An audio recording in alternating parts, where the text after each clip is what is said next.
someone will be coming and someone will not. However, China formally supports South Africa's G20 presidency from the very beginning of this year, including we will send senior leaders of China to present in Johannesburg. An investigative committee has found that the helicopter crash which killed Ghana's Ministers of Defense and Environment, along with 6 other people, was caused by poor weather conditions. The Z-9 military helicopter plummeted in a dense forest as it was flying from the capital, Accra, to the town of Abuasi in August, leaving no survivors. After a 2-month probe, investigators found that the aircraft lost altitude and lift due to downdraft, a downward current of air. The report confirmed that the helicopter was airworthy, but recommended the Ghana Air Force fleet be modernized as it currently lacks modern safety and navigational systems. The Colombian army has carried out airstrikes against a rebel faction from the Revolutionary Armed Forces known as the FARC in the Amazon region. At least 18 people have died, the BBC's Shizilia Sala reports. The military action represents a shift in the Colombian president's promise to champion what he calls total peace, that is, negotiated settlements with armed rebels. Gustavo Petro is reported to have ordered the raid after receiving intelligence about an imminent rebel attack on military targets. Experts say the splinter group, led by Ivan Mordisco, is involved in drug trafficking, extortion and illegal mining. The rebel commander was among the first FARC leaders to abandon the peace process with the Colombian government in 2016. For any news stories that you would like to share with us, please do send an email to newsroom@channelafrica.co.za, or you can call us on +27 11 714 4459. For Channel Africa News, I am Nolutando Buthelezi.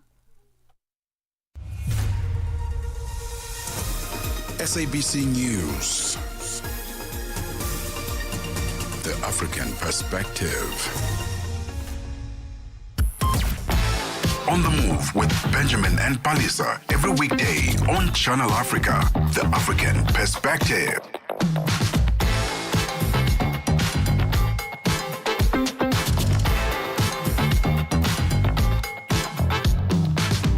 Hey, it is Hump Day. Yes, happy Hump Day. We're right in the middle of the week, and it's that time for On the Move. Thanks to Peter and Asanda. We'll keep the conversations going, but we thank them for making sure that we know what's happening in this beautiful continent, all the complexities, all the opportunities, all the challenges, all the ways to solve them. That's what you were actually hearing there on that show. But we're going to keep things going, looking into our lives. This is our lifestyle show On the Move. We get things going until midday Central African time. We're going to be speaking relationships. We're going to be speaking body parts. So we're going to be speaking the internet. So many things are coming up on the show. So stay with us right here. Remember, you can stay in touch with us on our WhatsApp number. Engage with us. Have fun with us as we are with you until midday Central African time. +27 63 406 9126. It's the WhatsApp number where you can get hold of us. Well, we're going to be starting on relationships, and speaking about a relationship type. You know, I've done so many things in relationships. I've been very adventurous. I'm not going to divulge how so, right? It's my little secrets, and those who know, but those who know. Yeah, those who know. They know Ben when he wants to do this. He just does it. But look, we're going to be looking at something that I've never done and I've never explored. It's an interesting one.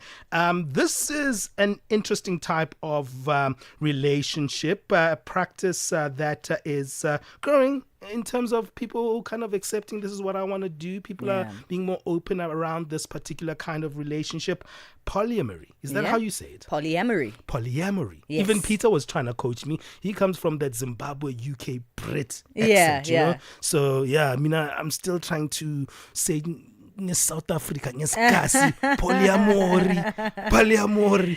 What type of relationship is this? Well, polyamory, also known as poly relationships, are a relationship with more than one person, a relationship with multiple partners. There are different ways to, of course, do this. One that is quite popular here on the African continent is polygamy. Polygamy is a form of polyamory. So there are different forms of polyamory, polygamy, polyandry, but all of them fall under polyamory. And we'll be looking at this relationship style, unpacking what it means and its different challenges and impacts, but also, the great things about those who choose to be polyamorous. But also, there are risks in it. Yeah. And how do you also manage those? But essentially also, how do you actually consent to this? How do you bring this forward to a partner? It's not cheating, guys. It's not saying I'm cheating on a partner. You have to tell your partner. You have to have consent and say, you know what, this is consensual. This is what I want from you. And this is what I want us to do together. Are you willing to actually do that? And then we're going to be moving into the second hour of the show,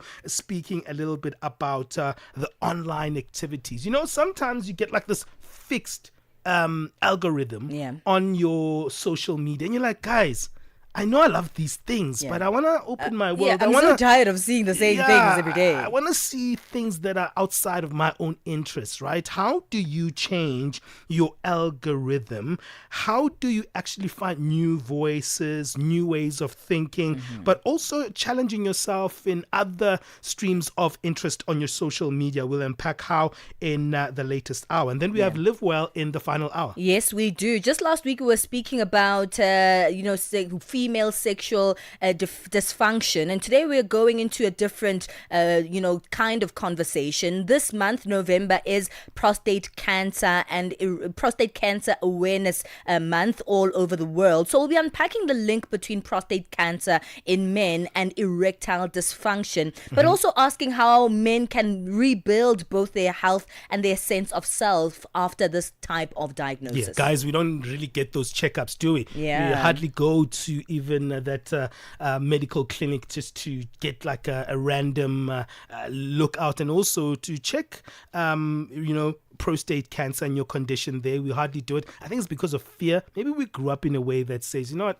you're okay, man. You have to just soldier on. Your health is the last priority. You can see how we can change that narrative right here on The Move. Hey, let's get going. It's 10 minutes past 9 o'clock Central African time. Let's keep moving. The G20 Summit through African eyes, live updates, and expert voices only on Channel Africa. Africa, voici Abedi. Oui, c'est moi. Abedi est un passionné de musique dans l'âme. Il a un goût pour toutes sortes de musique et passe ses journées à écouter Channel Africa. J'aime beaucoup la musique africaine. Ok. Devinez quoi? Channel Africa veut aider Abedi et les mélomanes du monde entier à découvrir encore plus de musique incroyable. C'est pourquoi Channel Africa appelle les artistes africains à soumettre leur musique. Chers artistes, n'oubliez pas de nous fournir toutes vos informations pertinentes à l'email adresse musique@channelafrica.co.za. Les soumissions sont votre chance d'être entendues, mais elles ne garantissent pas une playlist. Toutes les soumissions seront soigneusement examinées pour voir si elles répondent aux exigences de notre station. Channel Africa, la perspective africaine. The rhythm of Africa, the pulse of the continent. This is Channel Africa, the African perspective. All right, I'm not quite sure if my English is Englishing today. Yes, I've got this coconut accent, but hey. Do you need a boost on your English bundles, Benji? I can lend you some. Yeah, what is this thing? Polyamory? Polyamory. Polyamory. Yes. Polyamory. You learn new things every single day. That's what we're speaking about today. It is being in a relationship with more than one person openly and consensually. Many people are rethinking their commitment, what it looks like in modern relationship. What does polyamory? Yes. What does it actually look like? And how do you manage it? Because you need consent, you need communication, emotional honesty. I think also sexual honesty is needed in this one. We're going to unpack what this is with our guest today, Kayleen Estrie, who is a pleasure and wellness practitioner. Kayleen, welcome on the show. Thank you. Thank you for having me. It sounds controversial, more than one. And we are all agreeing to something. But some people will say, no, this is nothing new. No, it's not. I don't even think it's controversial anymore. It's like any other subject matter. I think what makes it still appear controversial is its connection to sex and people's and, to put it lightly, in dated relationships with their relationship with sex. I mean, tell us a little bit So more about that, because initially that's what I thought. And it probably it's going to mean it's just you're going to have more than one sexual partner, but it seems like you're saying something different here.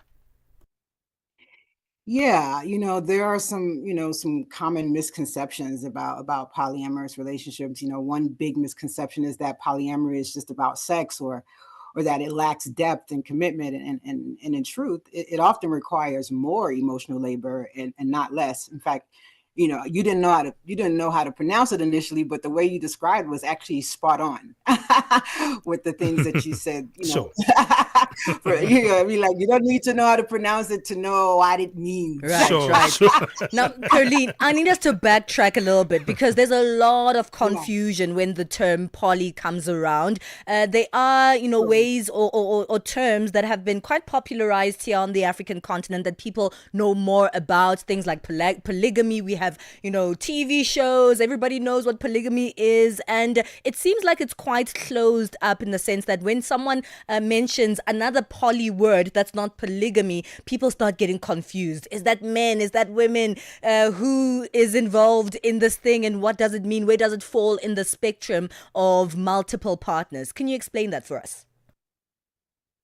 Yeah, so there are different types of relationship models, right? And so when from back in the day, in our parents' times or even before then, we only understood there to be monogamy. And we didn't even know that that was what it was called back then. We just saw our mom and our dad, or these two figures, male and female, in the house raising kids, and so that's what it was. And that way of being was very oppressive to a lot of people, and repressive.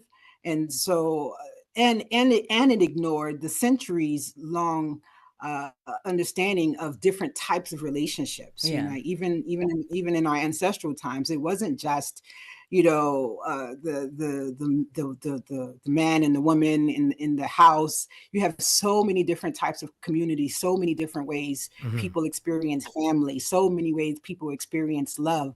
But we are only in the 21st century given some language to it. So the poly just is just a prefix for multi. There's polyandry with women Right. who have multiple husbands. We don't see about that. There are communities all over the planet where that's the case, where polyandry is the dominating culture for relationships, and it's not just romantic in its form. So I think that's again a part of the misconception is that polyamory is a fix for broken relationships. Yeah. Oh, yeah, that's so interesting. But you're also speaking about something that is an interesting factor, right? That it's got multiple ways that it looks like. It doesn't have to be romantic. At times it's non-romantic. Could you elaborate on that? Earlier on, you were saying it doesn't necessarily have to be also emphasizing a sexual relationship.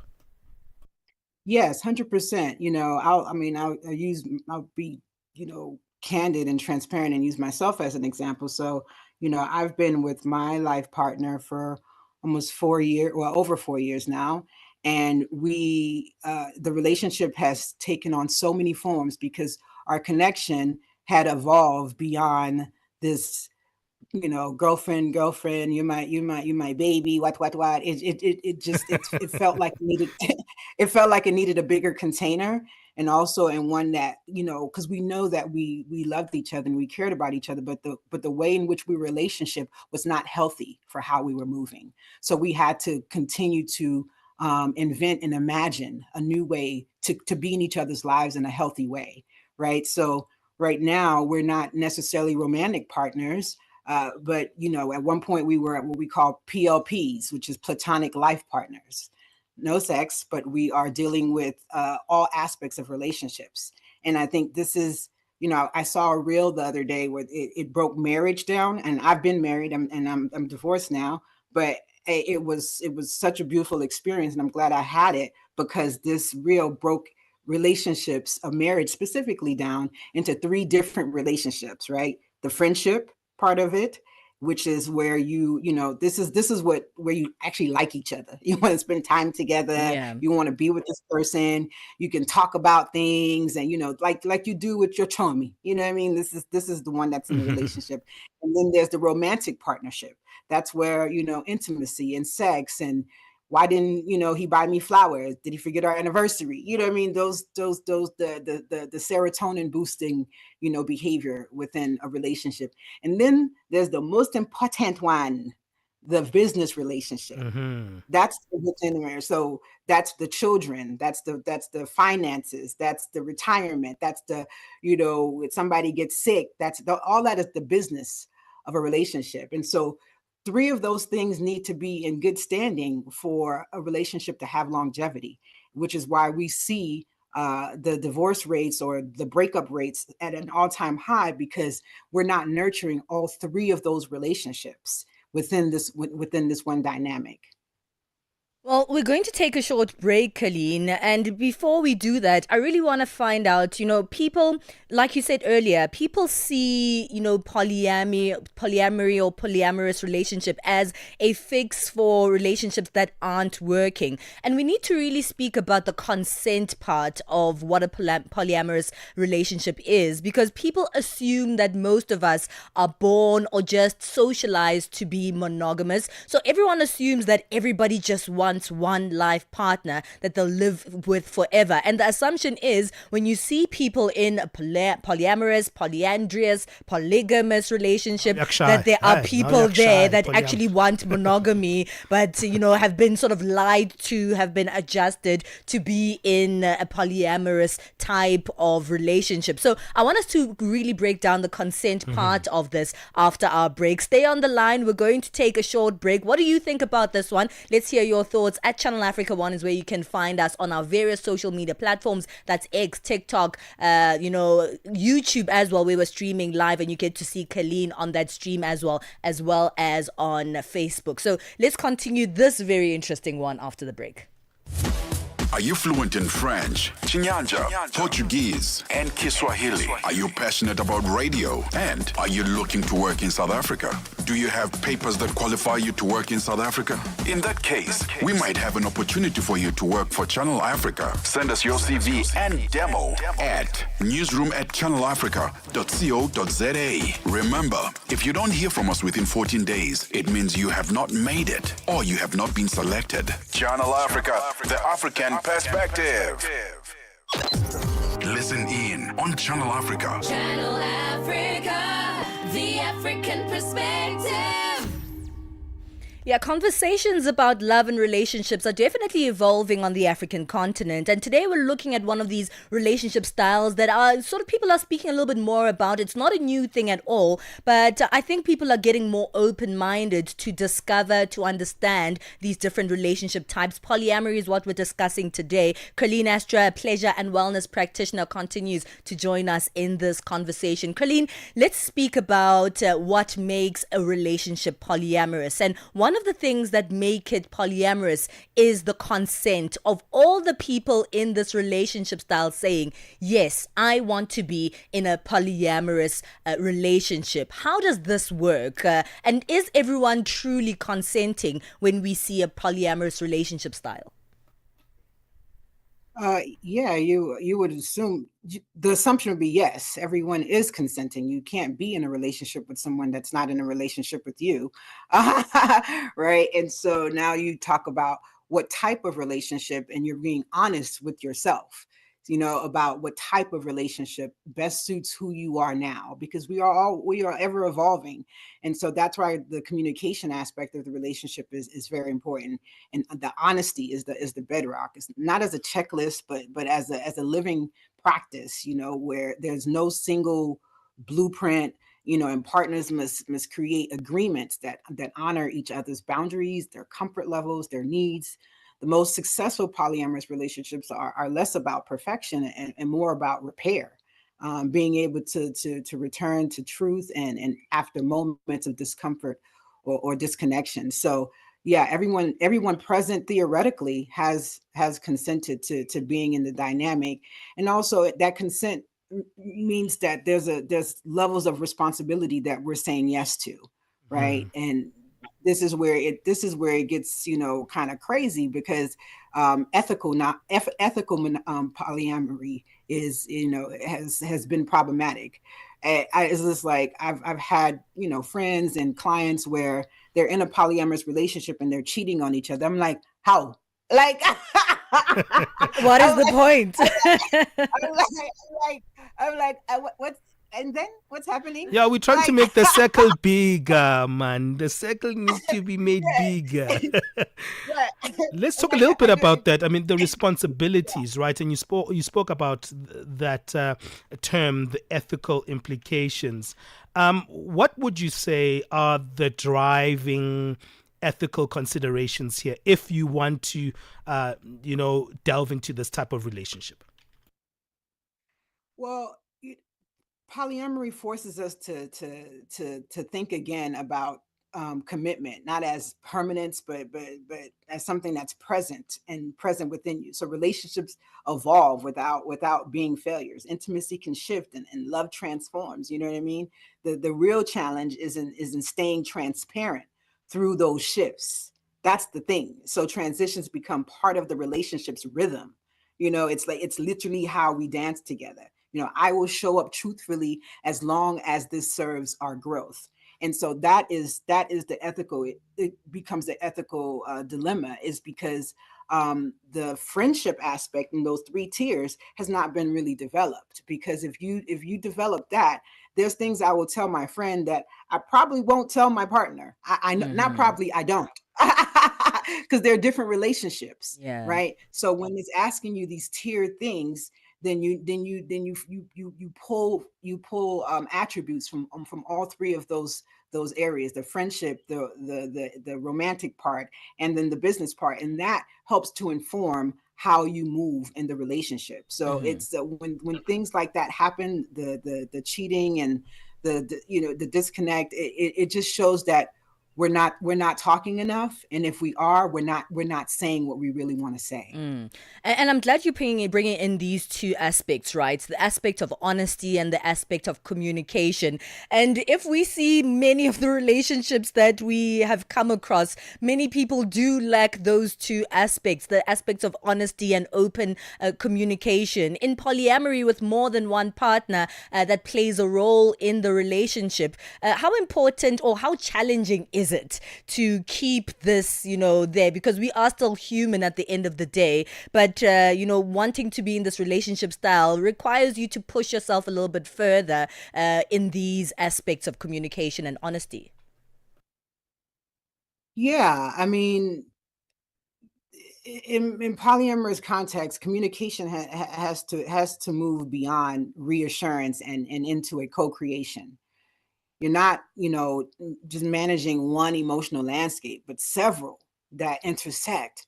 This means you having to cultivate emotional literacy, and being able to name feelings without accusation. Ask for what you need, and practice active consent, because you never know. I had one client, her and her husband had been together, I guess, almost 20 years, and she was having an affair with some other guy, and but her husband was a chronic cheater, right? So this is that her affair had just recently started, and they were in the middle of a divorce.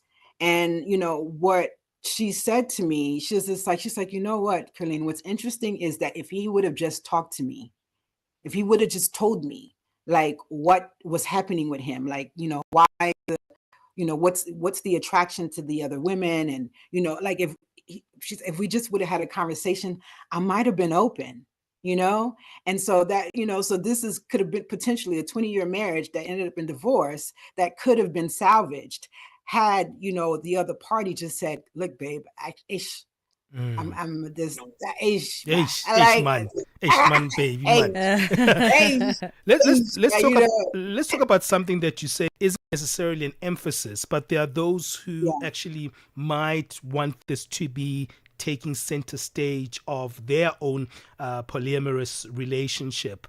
Maybe the emphasis in a certain relationship would be sexual, right? And say, you know what, I want to do this for sexual reasons. There are those who do it for that.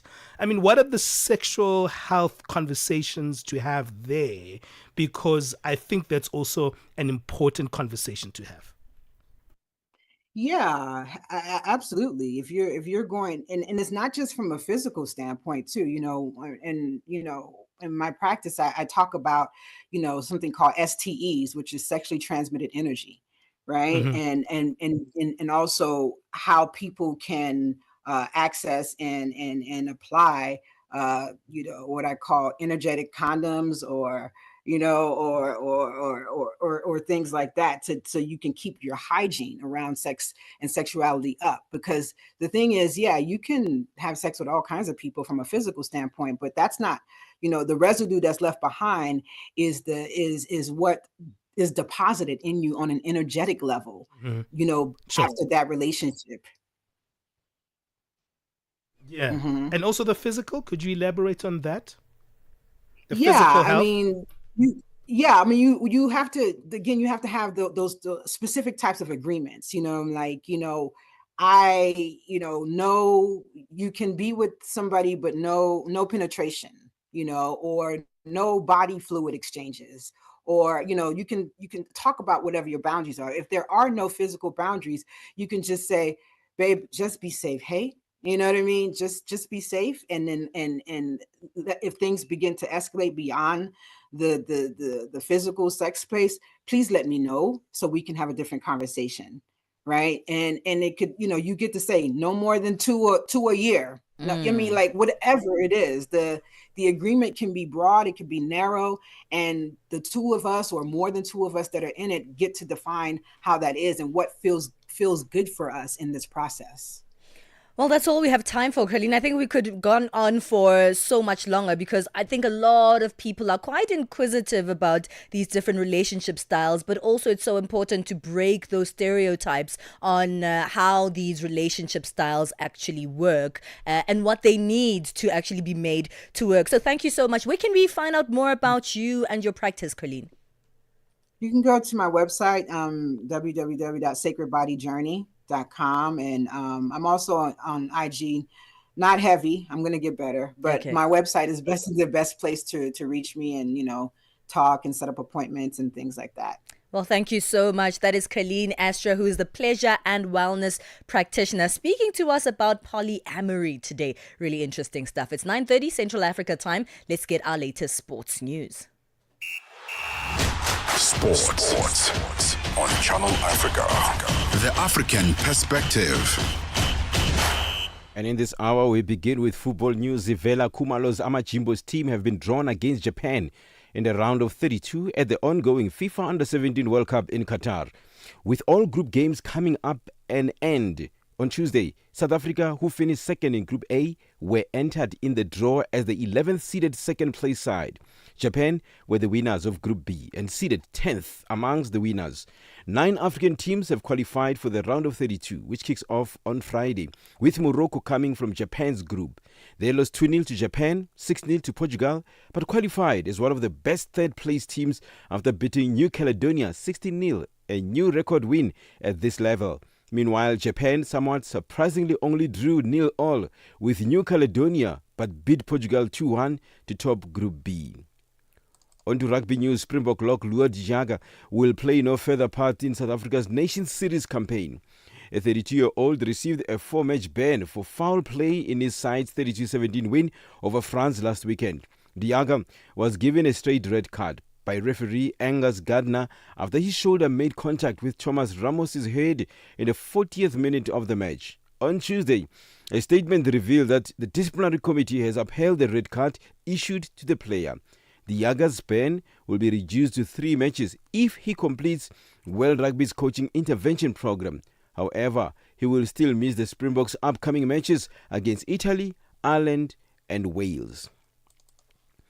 And asked what areas the Boks felt they needed to improve on from last week's 32-17 victory against France, Springbok assistant coach Tony Brown says keeping 15 men on the field. Brown has thus emphasized that discipline will be crucial against Italy. 15 men on the field, is what we always want to do. So just making sure we don't have any of those moments where we lose a player and we have to play with 14.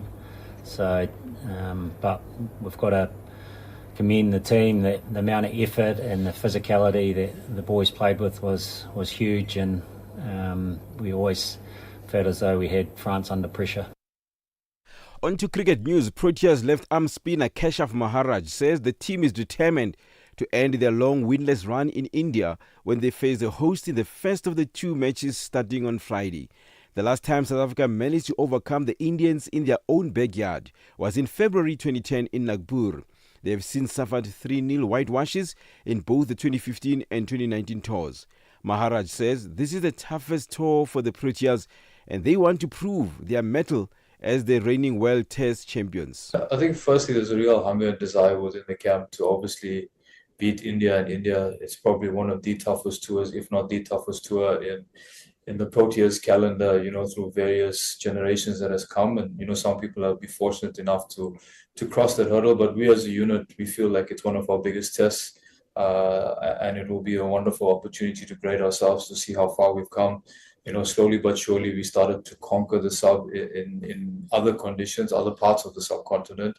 And I feel like this is one assignment that we really, really want to tick. Let's wrap it up with tennis news. After Alex de Minaur snatched defeat from the jaws of victory in a devastating loss to Italian Lorenzo Musetti at the ATP Finals, the Australian said he cannot go on failing that way. De Minaur battled back from going one set down to force a decider where he held a 5-3 lead, only for Musetti to win 4 games in succession in an incredible round-robin match in Turin that the Italian won 7-5, 3-6 and 7-5. At the US Open in September, de Minaur won the first set against Felix Auger-Aliassime but ended up losing his 6th Grand Slam quarterfinal. At Wimbledon in the 4th round, he won the opening set 6-1 against Novak Djokovic, only to suffer a similar fate. For any sports stories you'd like to share with us, please send an email to newsroom@channelafrica.co.za or call us on +2711 714 4459. This is Channel Africa Sport with me, Fidel Ngwati.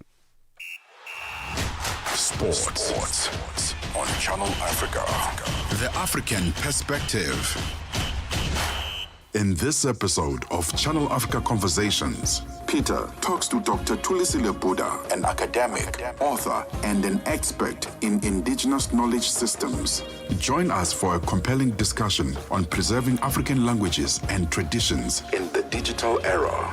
Dr. Thulisile unpacks the role of educators, explorers, and how technologies like AI can support cultural preservation, and challenges us to rethink how we honor African heritage. You can find the episode on YouTube, SABC Plus, and on our website, channelafrica.co.za. This episode is a must-listen for educators, creators, and change makers across the continent. Channel Africa, the African Perspective. Wake up with gratitude, hope, and the African spirit. Channel Africa, now easier to access than ever before. WhatsApp us on +27 63 406 9126. Thank you so much, Figile. Let's move on right now and get our latest business news.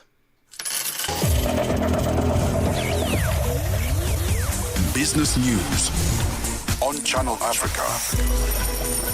The African Perspective.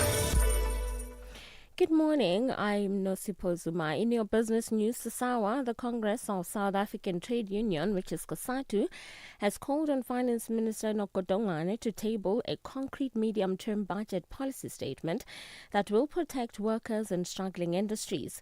Nokodongane will table the 2025 budget policy statement in Parliament this afternoon. COSATU's parliamentary coordinator, Matthew Parks, says there's a need for intervention in keeping depressed businesses afloat. There needs to be additional measures to intervene to provide relief to struggling businesses and economic sectors and workers. These need to come in the form of tax rebates, industrial subsidies, and fixing the Unemployment Insurance Fund scheme. We need to make sure that the positive infrastructure allocations can be expedited, that additional support be given to Eskom, to Transnet, to Metro Rail, to other SOEs which are key to unlocking the economy. There is cautious optimism among some South Africans ahead of Finance Minister Godongana's 2025 midterm budget policy statement. Godongana will provide an update on the country's economic performance and the budget, which he will table in Parliament this afternoon. An informal trader in Polokwane, Limpopo province, says he has stopped paying attention to the budget speech as it does not seek to improve the circumstances of informal business people. The informal trader near the Polokwane hospital believes that the budget overlooks the plight of hawkers. At this present moment, I don't really believe that the government is spending money wisely because, our stalls, we are having some stalls here and then we are paying the municipality rent, their rates every month, but they are doing nothing. The only thing they do is just to receive the cash from us. We don't have toilets. We have nothing here. And we are saving the people. At the hospital, we have almost maybe more than 25 years selling in front of this hospital, Petersburg Hospital. But there is no improvement of services from the municipality. One of South Africa's top retail banks, First National Bank, which is FNB, has launched a new cross-border payment platform with MasterCard. The platform aims to make remittances and international transfers easier and cheaper. The global platform will help customers looking to send money to other African countries like Zimbabwe, Malawi, Mozambique and Ghana. FNB says it also aims to eventually extend the service across its network in Africa.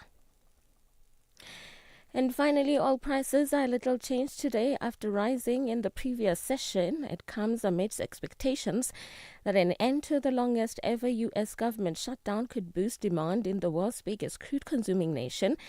Brent crude futures slipped 8 US cents to $65.8 a barrel after gaining 1.7% on Tuesday. U.S. West Texas Intermediate crude was down 7 cents to $60.97 a barrel.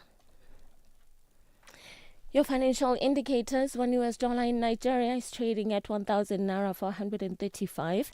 In Botswana is 13 pula 26. Kenya, the dollar is trading at 128 shilling 35, and in Zambia is 22 kwacha 61. The BRICS countries: $1 in Brazil is trading at 5 rubles 32. Russia is 80 rubles 86. India is 88 rupees 68. China at 7 yuan 12, and in South Africa $1 is trading at 17 rand 20. $1 is trading at 76 pence to the British pound and 86 to the euro. Looking at commodities, gold is trading at $4,124 and platinum at $1,582 per ounce. The price of Brent crude oil is at $65.06 a barrel.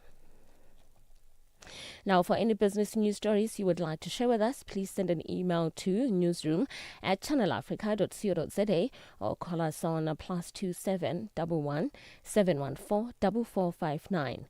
For Channel Africa Business, I'm Nosipho Soma.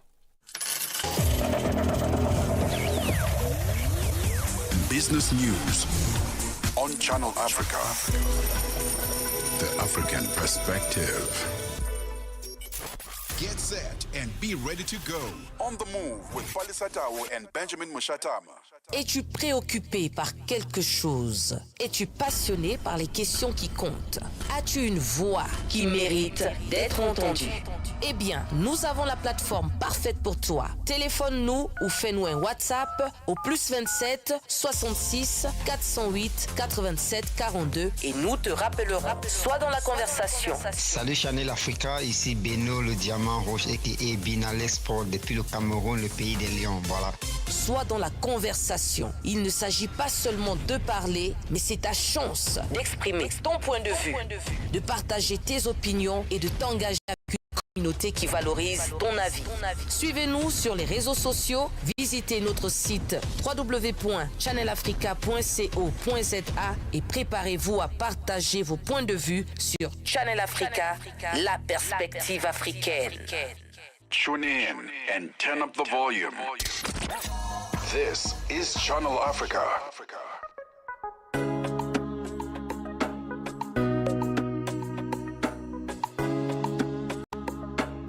Roach Beats.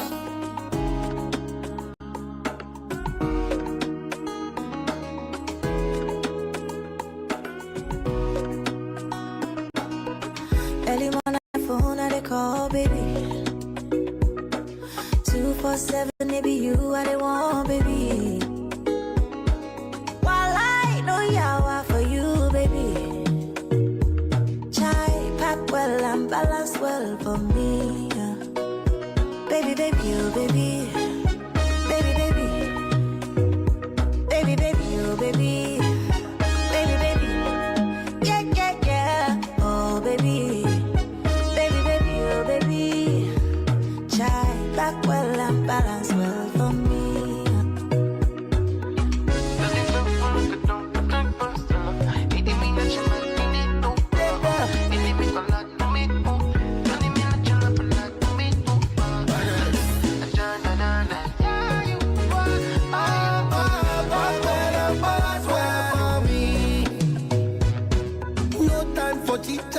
I want you to pull me closer, baby. Oh, miss you, I can't lie. We don't build love where distance no fit corrupt. No yawa, oh, baby, tell me no yawa, oh. Back well and balance well for me. Yeah, I know say things no balance, but you don't try for me. Yeah, yeah, and I go give you joy, cause I know strong man go there for me. Yeah, good for you. No go give you story. Wanna give you story now. So back well and balance well for me. Yeah. Baby, baby, oh baby. Yeah, yeah, yeah. Baby, baby. Yeah, yeah, yeah. Baby, baby, oh baby. Baby, baby. Yeah, yeah, yeah. Oh baby. Baby, baby, oh baby. Child, back well and balance well for me.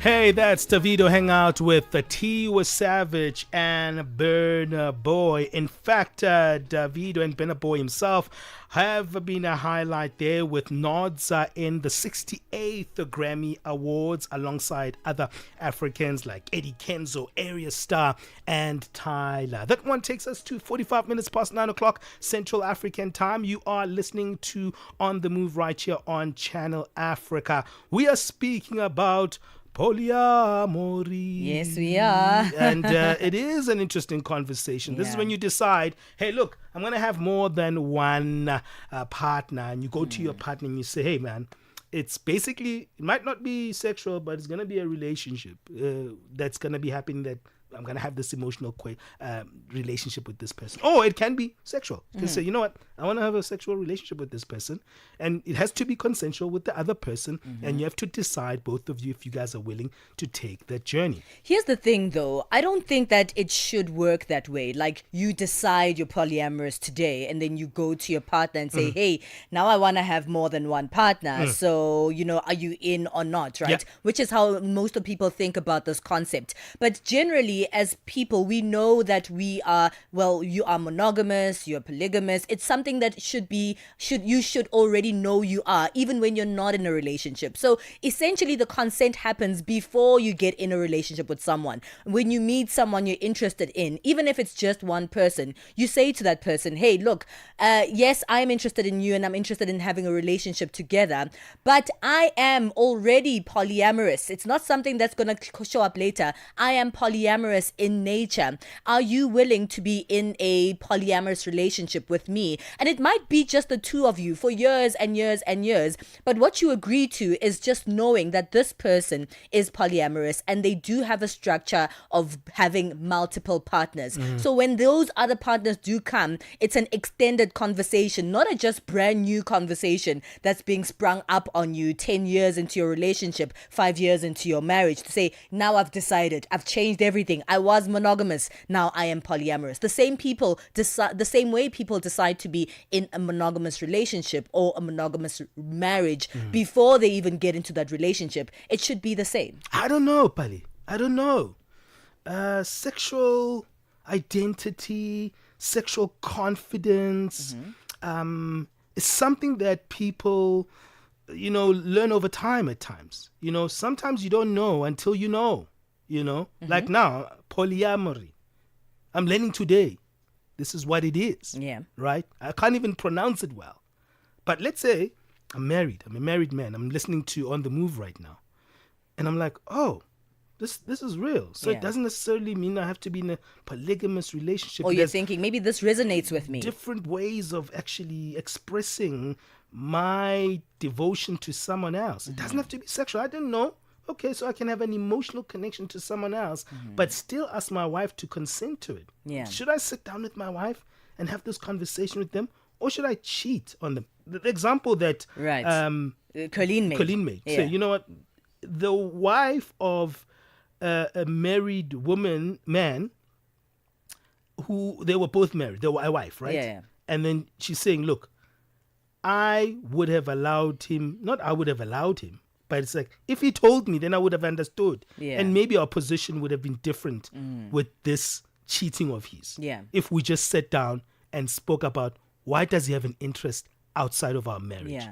No, I agree with you. As humans, we are always evolving. But depending when you know that you're aligned with this particular relationship style, I think what's important is the communication from the get-go. So if you already know that you're polyamorous in nature before you get into a relationship, that's where the communication and consent comes in. And if you know later on, like the example that you made, then the communication should be happening immediately. I think it's a very challenging one. In fact, I feel like this is more challenging than monogamous relationships. Other than the mindset where people think, hey, you get to just have whoever you want in a relationship. If you're doing it the right way, like Colleen said, it has to push you to a place where you are so honest and you communicate so openly, even when it feels uncomfortable. And if you're doing, polyamory in 100% consensual way, it has to challenge you in those ways. You have to get out of your box on ways to communicate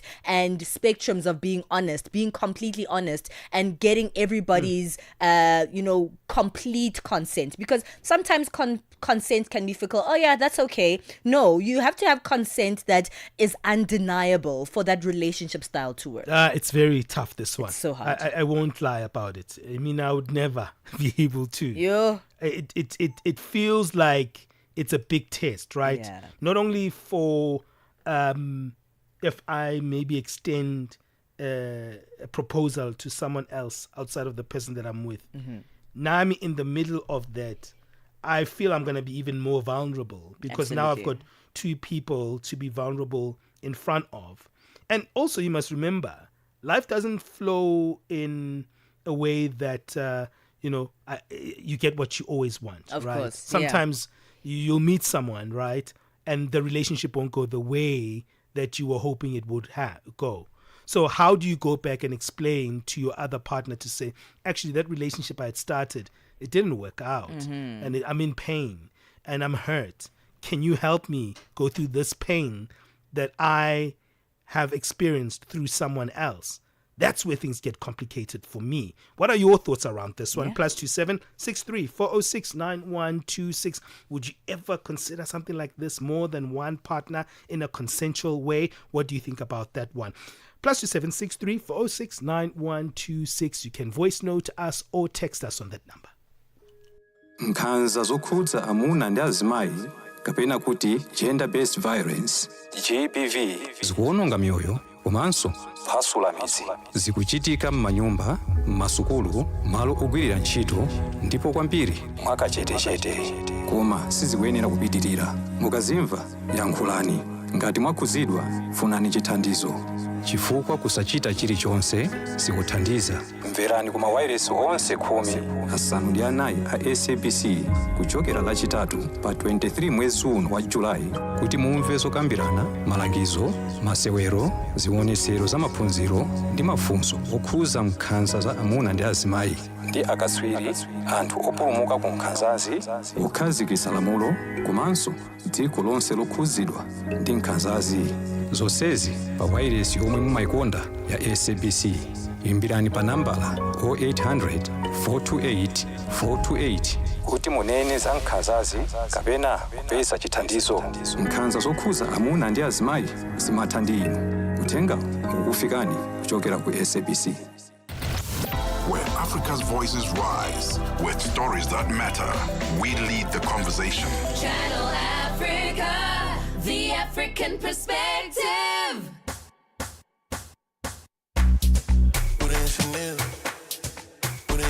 Hey, say love me, you ain't put me Chanel. Hey, say love me, you ain't put me Chanel. Hey, say love me, you ain't put me Chanel. Hey, say love me, you ain't put me Chanel. Hey, say love me, you ain't put me Chanel. Say love me, put me Chanel. Turns out I had you turned out. What's my mood? Try me, come find out. One more time, stop trying to read my mind. I'm not her and she's not me, and you're not mine. No, yeah, with me. Baby, I'm a D&D. Please don't bother me. Hey, be no VV. Flawless diamond face. Yeah, you gotta make me freeze. Reasons that you gotta. Hey, say love me, you ain't put me Chanel. Hey, say love me, you ain't put me Chanel. Hey, say love me, you ain't put me Chanel. Hey, say love me, you ain't put me Chanel. Hey, say love me, you ain't put me Chanel. Say love me, put me Chanel. I'm a big dog baby and a dog baby, self-made bitch, yeah, you ain't upgrade me. Waistline crazy, man, don't chase me. Say you want see me, where you gonna take me? Hey, say love me, you ain't put me Chanel. Say love me, put me Chanel. Walking, standing tall, but still fall for me. You come in with baggage, it's costing me. Still don't have it all, but give it all to me. Come and turn me on, but go off for me. No, yeah, with me. Baby, I'm a D&D. Please don't bother me. Hey, be no VV. Flawless diamond face. Yeah, you gotta make me freeze. Reasons that you gotta. Hey, say love me, you ain't put me Chanel. Hey, say love me, you ain't put me Chanel. Hey, say love me, you ain't put me Chanel. Hey, say love me, you ain't put me Chanel. Hey, say love me, you ain't put me Chanel. Say love me, put me Chanel. I'm a big dog baby and a dog baby, self-made bitch, yeah, you ain't upgrade me. Waistline crazy, man, don't chase me. Say you want see me, where you gonna take me? Hey, say love me, you ain't put me Chanel. Say love me, put me Chanel. Our pride and joy, Tyler, with one titled Chanel. Love that one, making a play of a metaphor of someone being compared to a material like Chanel. That's true, right? Isn't it? So that's what happens sometimes in today's world. A relationship can easily be likened to a luxury brand. Well, that's Chanel by Tyler there, taking us to 55 minutes past 9 o'clock rather. And we're moving into multiple conversations. But let's go back to the one that we've just had. We have it on our social media at Channel Africa 1. Polyamory is the topic of today. When you say, you know what, I'm not exclusive with you anymore, baby. Let's go out and find other partners and explore a little bit more. Do you think modern relationships are moving more toward open forms of love? That's the question that we have on our at Channel Africa 1 handle. We've got 4 options there. Yes, love can be shared. Really? That's an interesting idea. Love being shared in different ways, right? Maybe if all consent, maybe it can be possible if everyone consents. But that's the thing about consent, right? Who is the one who's going to be leveraging the agreement? You know, there are always power dynamics in a relationship. There's always going to be one who has some form of authority of the direction in which the consent is going to take. So that's an interesting one. Third option on that On the Move poll is no. one partner is enough. I'm that guy, the traditional guy. Yeah. One partner is enough. But someone can question me and say, are you sure, Ben, you are the only one in your person's life, you know? Yeah. You know, when we You go, never know. You know, when people go to work, they've got that work husband, work wife. I don't know if my partner has a work husband. I don't know, you never know what's happening behind the scenes. So maybe consent is something that we need to have more conversations about. I'm not sure, but one partner is my vote. Mm-hmm. And then we've got the one that is very interesting. Depends on values. Yeah, I would go for this one. I think any relationship style depends on the values of those who are in it. Yep. And, also the consent is part of those values. But I think any relationship style can work. Any relationship style can exist depending on the values of those who are in it. All right, man. I went with no. One partner is enough. Can only handle one woman in my life. Hey, these people are expensive. Man. Yo. So that's an interesting one. Because even when you think about the money aspect, would you now, if you are in a polyamorous relationship, be obligated to have the equal money responsibilities for other partners as a man? What's your take on this one? Maybe you're like, no, Ben, love can be shared. I don't agree with you on this one. No, I agree with Bali. It depends on values. Let us know what you think on our X handle at Channel Africa 1 as we speak on this. We're moving on. In our second hour, we'll be speaking about technology. Yeah. Technology is something that can feel fixed. I spend less time now on technology than I used to ever. It's very interesting that social media is becoming a bore for me, because kind of like every time you go there, you kind of see the same people, the same things.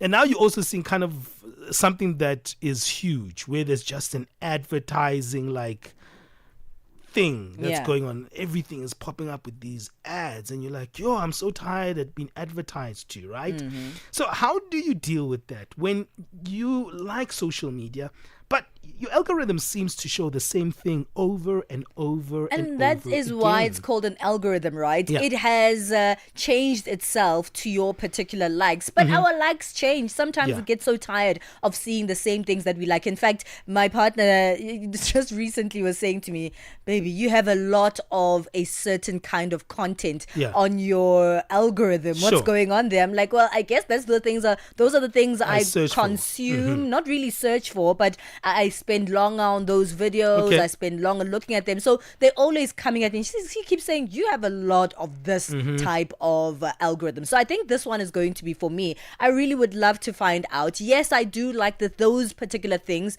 that I'm seeing on my algorithm, but I also want to see new things, interesting things. I'm the kind of person who likes new adventures. So how do I make sure that my algorithm also brings in something new, something different? All right, that's what we're speaking about with Audrey Imbayago, social media specialist and digital marketer. That's what's coming up on the show. Maybe we could try reset your algorithms and help you with that one. But right now, before we get into that conversation, let's get the latest news. It's 10 o'clock Central African time.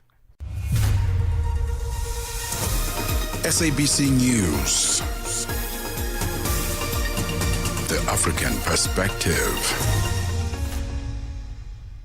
Top stories this hour. China has vowed to work collaboratively with South Africa and voting closes in Iraq's parliamentary elections. Good morning, I am Nolutando Butelezi. China has vowed to work collaboratively with South Africa to drive equality, sustainability and justice. Chinese ambassador to South Africa Wu Peng reaffirmed the country's support for South Africa's presidency, committing to Beijing's attendance and full participation. Speaking at the launch of a new book titled Xi Jinping and the Global South in Pretoria, authored by Professor David from the University of Johannesburg, Wu Peng urged G20 nations to respect the critical role that South Africa's leadership plays. Of course, in recent news, we all heard that maybe someone will be coming and someone will not. However, China formally supports South Africa's G20 presidency from the very beginning of this year, including we will send senior leaders of China to present in Johannesburg. A Zimbabwean politician and his uncle are expected to appear before the Pretoria Magistrate Court today for a bail application on charges of being in possession of explosives. National Prosecuting Authority spokesperson in Gauteng, Lumka Mahanjana, says that 53-year-old Job Sikala and 78-year-old Alexander Tema were detained after being found with 26 blasting cartridges. It is alleged that on the 6th of November 2025, the two accused were stopped by police while driving along Hosimamburo Street. When the police searched the car, they found 26 units of blasting cartridge and 15 units of connector cap fuses. In court, the matter was postponed to the 13th of November for a formal bail application. The two are remanded in custody. The city of Cape Town in South Africa is planning to provide alternative accommodation for over 200 foreign nationals displaced by a fire in Wingfield last week. The blaze gutted tents that they were housed in following alleged xenophobic violence a few years ago. The city's mayoral committee member for safety and security, J.P. Smith, says that the displaced people may use shelters. The city will not be offering accommodation to any other location. In the immediate aftermath of the incident, displaced persons had the option of returning to the site, including accessing all the perimeter structures not affected by the fire, staying with friends or family, or making use of shelters. The United Nations has called on Libya to close detention centers, where rights groups say that migrants and refugees have been tortured, abused and sometimes killed. Multiple states, including Britain, Spain, Norway and Sierra Leone, raised concerns at the meeting in Geneva about treatment of migrants in Libya, a major transit route for Africans fleeing conflict and poverty towards Europe. Norway's ambassador Tormod Andersen called for protection of vulnerable migrants and an end to arbitrary detentions. Britain's rights ambassador Eleanor Sanders echoed that and also sought unrestricted access for the UN and other groups to mass graves.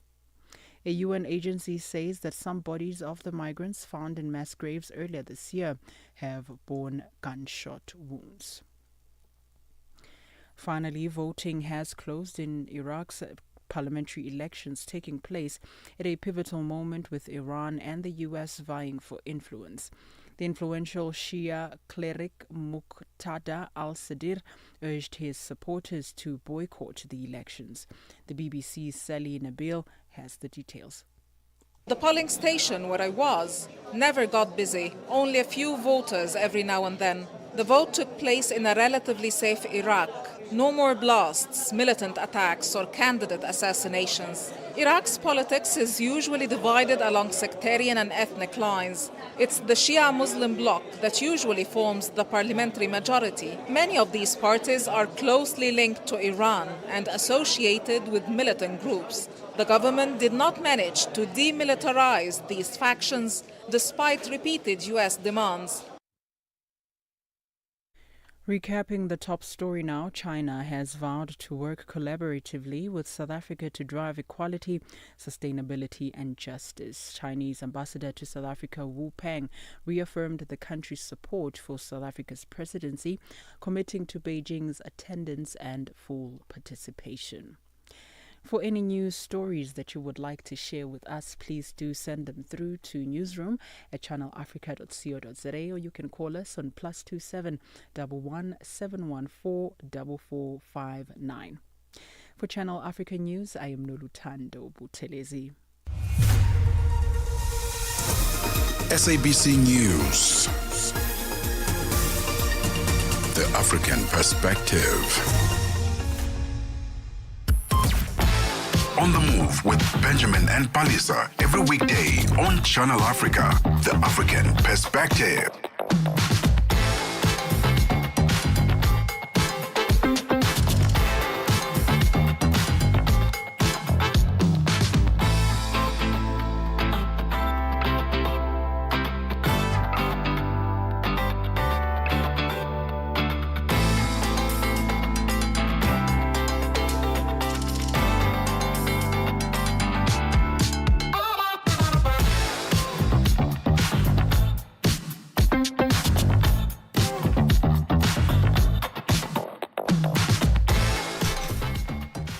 All right, it's the second hour of the show. 6 minutes past 10 Central Africa time. You're tuned into On the Move. This is the right place to be if you're in search of the African perspective. No matter what you're doing and no matter where you are, there's so many ways to listen and engage in the conversations that we're having today and any other day, actually. www.channelafrica.co.za. We've got a beautiful brand new website that you can check out and you can also listen live there. Find us on our audio bouquets, DSTV channel 802 and OpenView HD channel 628, and of course the SABC Plus app is another great way to listen to the show. What's on your algorithm? Like, does your algorithm obviously tells you what you are most into. So there's so many things that show up on our social media platforms, on TikTok, on Instagram, on Facebook. You get different things that are pertaining to your particular interest. And that's exactly how an algorithm works. I think TikTok has one of the best algorithms across social media platforms because that's the one space where you really get a more niched way of your own likes being shown to you on your algorithm. But the same thing can get boring. Like if you're always consuming the same thing over and over and over and over again, that can get quite boring. We know how to create an algorithm. You watch a video for longer, you like the videos, you comment on the videos, and then the algorithm says, okay, you like this, I'll show you more of that. But do we know how to change your algorithm if you want to diversify it a little bit more? We'll be going into that conversation in this hour of the show. Hey, cool topics that are coming up, and remember that you can really see the conversations happening, not just hear them. Like, see, you guys are on radio, Ben. Yeah, you can see the conversations on our live stream. We usually have our guests coming into that live stream. So go to our Facebook page, just simply titled Channel Africa, and you'll see the live stream on that Facebook page. But also, if you're on YouTube, maybe you can check it out on your television set. We are on that handle at Channel Africa 1. So you can see us. Radio has changed, so definitely we are visual right now. Hey, we're moving into these conversations. Remember, you can really keep them going on our WhatsApp number if you have questions, if you have a point of view to actually expand on some of the conversations that we're having. Remember, our WhatsApp number is there for you, +27 63 406 9126. That's where you can get hold of us. In the meanwhile, go to that at Channel Africa 1 handle on X. We're asking the question based on our first hour conversation: do you think modern relationships are moving toward more open forms of love? We'd love to hear from you on that conversation. Celebrate generosity. Celebrate you. Channel Africa. Life with gratitude. Visit our new website or download our new app today. The Morning Switch Weekend with the Shy Guy. The story that takes us to Zambia. There are two men actually that were sentenced to prison for the plot to kill the president with witchcraft. You go like, what? So these guys were arrested actually in Lusaka, and what was found on them was a live chameleon. Can you believe that? Animal tails and bottles of concoction. That law takes us back to 1914, which is the Witchcraft Act. I can imagine now arrested and they go to jail for the next 2 years. You know, I presume that when you get to jail, they get to ask you actually, what is it that you committed? Now, this is the first of its kind, by the way, for somebody to be arrested for such. They remember whenever they pass. Hey, Chikanga, hey, Uloya, hey, Mulosi. And imagine here I am in these early hours of the mornings, I get to talk about witchcraft. Saturday and Sunday mornings belong to the Morning Switch. 3 to 6 a.m. Central African Time. Start your day right with Channel Africa Breakfast. That smells delicious. Live, 5 days a week.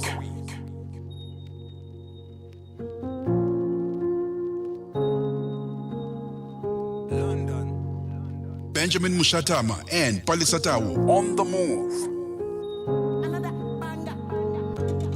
I better pass me my cup. I just want to have fun. I know I worry too much. I don't gather my funds. Me and my guys, they on soft. If you they hate, it no be my fault. But I wait for your door, yo, I'm dripping. Blue water Fiji, Balenciaga Ricky. Girls no one leave me. Share money for my guys like I've been biscuits. We lit in. low key. Don't play with me, I do this. I no get competition. My enemy na Saba. Now I gotta. Cause I no feel lose guy. I no feel lose guy. Really matter. Men still months, inshallah. Start to the plan. Keep my head up, people do say sometimes it seems very hard. I'm on me, my dream be my pocket filled with green salad. MIA, me, I can give you my AT&T, man. No time for beefing anybody. No be waiting, bring me, come here. I know like stress. I better pass me my cup. I just want to have fun. I know I worry too much. I know I worry too much. I don't gather my funds. Me and my guys, they soft. If you hate it, no be my fault. Better wait for your tongue, yo, I'm dripping. Blue water Fiji, Balenciaga Ricky. Girls no one leave me. Show money for my guys like I been biscuits. Willie T, push your piece on low key. Don't play with me, I do this. Oh yo, oh yo. The streets ain't got no love, no love. No matter what you do, people them must to talk. Even if say you want to respond, they can say I the one who is in my control. I say now you go. You guys are before you tumble. On me go on before he goes off. Universe no life for us. Take your time, brother, me no rush. I better pass me my cup. I just want to have fun. I know I worry too much. I know I worry too much. I don't gather my funds. Me and my guys, they on soft. If you hate it, no be my fault. Better wait for your tongue, yo. All right, man, that is Ray, man. That one is titled Fun. It's got bouncing beats all over. It's definitely a fun one indeed. We're speaking algorithms today, Pali. Yeah, absolutely. Yeah, have you noticed like how your online world starts to shrink and get smaller the longer that you spend on it? You know, when you open your phone, it's the same stories, the same faces, the same kind of jokes, the same opinions, just recycled material in different orders. And that's how the algorithm actually works, right? It's a system that quietly studies what you like, what you find fascinating, what you find fun, what you pause on, and what you spend time on. Also, what makes you angry. And you know what it does? It feeds you more and more and more of that same thing. We'll be speaking about that in this hour of the show. The algorithm, we think it's fixed because now it already knows everything that we like, and that's exactly what it gives us. But apparently you can change it. But how? That's how we're unpacking in this hour of the show. How do you reset your algorithm? How do you curate your content that actually excites you and also bring in new things that you could find intriguing? We're joined on the line by social media specialist and digital marketer Audrey Imbiago. Thank you so much, Audrey, for joining us. It's always a pleasure to have you. Audrey, are you there? Audrey, are you there? Okay, I think Yes, we're still I'm there. trying. How are you? Okay, there you are. Audrey, we're doing great. Thank you. How are you doing? I am doing very well, but Zimbabwe is raining. Yeah. So our network might be a bit terrible. Please bear with me. Okay, we will try and bear with you. For now, you do sound audible, so we're glad about that. Let's speak about this algorithm. It's an invisible force that sits somewhere behind our phones in the cloud somewhere that looks and studies our behavior and says, okay, if this is what you like, I'm going to give you more of that. Chat to me about what the algorithm actually is. All right. So the algorithm is technically bots that study your activities. Let's start, for example, with Facebook, which is the platform that we all know. It knows more about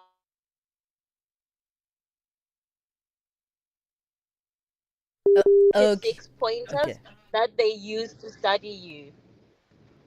All right, I see. So these are the bots that are there in our phones, that are there on these social media platforms that sort of engage and see what your behavior is like and want to give you more of what you like. But what actually creates our algorithm? Is it just how long we spend on a video? Is it what we engage with actively, like, liking this, commenting on that?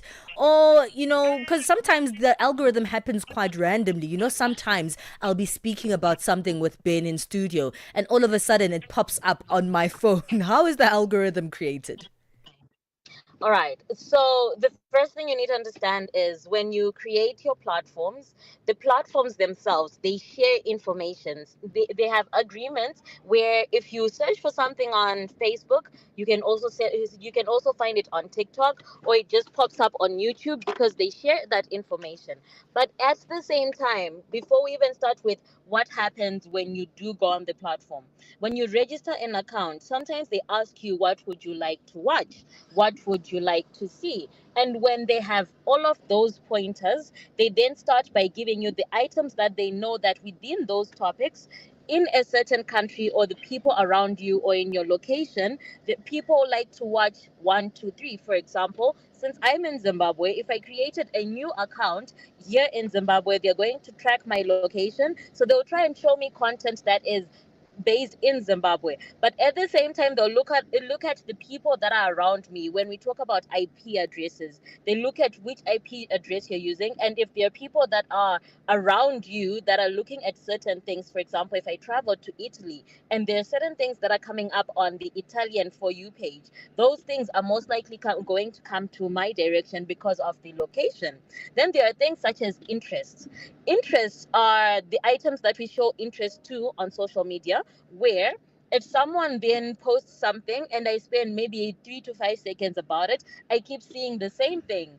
Or sometimes it's just a matter of I've seen it pass through my screen, but they have bots that then study us to see, okay, you didn't spend 2 seconds, but that short time that your face was that page was on your screen, you made this action or you delayed by a nanosecond. And all of those are pointers that they then use to then say, okay, this person likes this or might be interested in this, which is also what works when it comes to ads. That's how they know exactly what kind of ads to show you. So your For You page, when we then come down to your For You page, when you first start out, they'll test out different things with you. They're always testing out new things, but they'll test out different things with you, and then once they notice that you like this and that, you then start building your For You page. You search for topics, you search for things that you want to watch, you watch videos and actually watch them and engage, you leave comments, and slowly but surely they start giving you the things that they now know that you like watching. So it's not about, oh, I made this action 5 minutes ago and I spent 1 minute. It's even down to a nanosecond, to a few seconds that something is on your screen and you engage with it. We engage with things without even knowing that we engage with them. Big Brother is watching. Audrey will continue. How do you work around changing that algorithm? Do you go through the same process as well, finding new interests, searching for new things, again, things maybe that might be in your interest, but maybe you might get into the same trap? What if you want to get out of that bubble? We'll find out how after this break. We're speaking to Audrey Imbayago, social media specialist and digital marketer. Be inspired. Stay informed. Channel Africa, the beauty of life. Now available anytime, anywhere with our new app. Annika Longi sur Channel Africa. Comment est-ce que les militants et sympathisants du parti Les Transformateurs ont-ils réagi face à la condamnation de Succès Masra? La condamnation de Succès Masra ne nous a pas surpris et les militants transformateurs ont été bouleversés et indignés étant donné que le verdict est un verdict lourd, illégal, injuste et donc face à la répression dans laquelle le peuple tchadien est confronté, les militants transformateurs se sont résignés de ne pouvoir pas sortir manifester. Et donc, c'est une situation totalement absurde pour un pays. Et aujourd'hui, nous célébrons le 11 août, fête de l'indépendance. On pensait que le verdict allait être plus ou moins clément, mais le verdict est sévère. Annika Longi, tous les dimanches sur Mix Vibration. Palesa and Benjamin fuel your day with fresh African perspective on Channel Africa.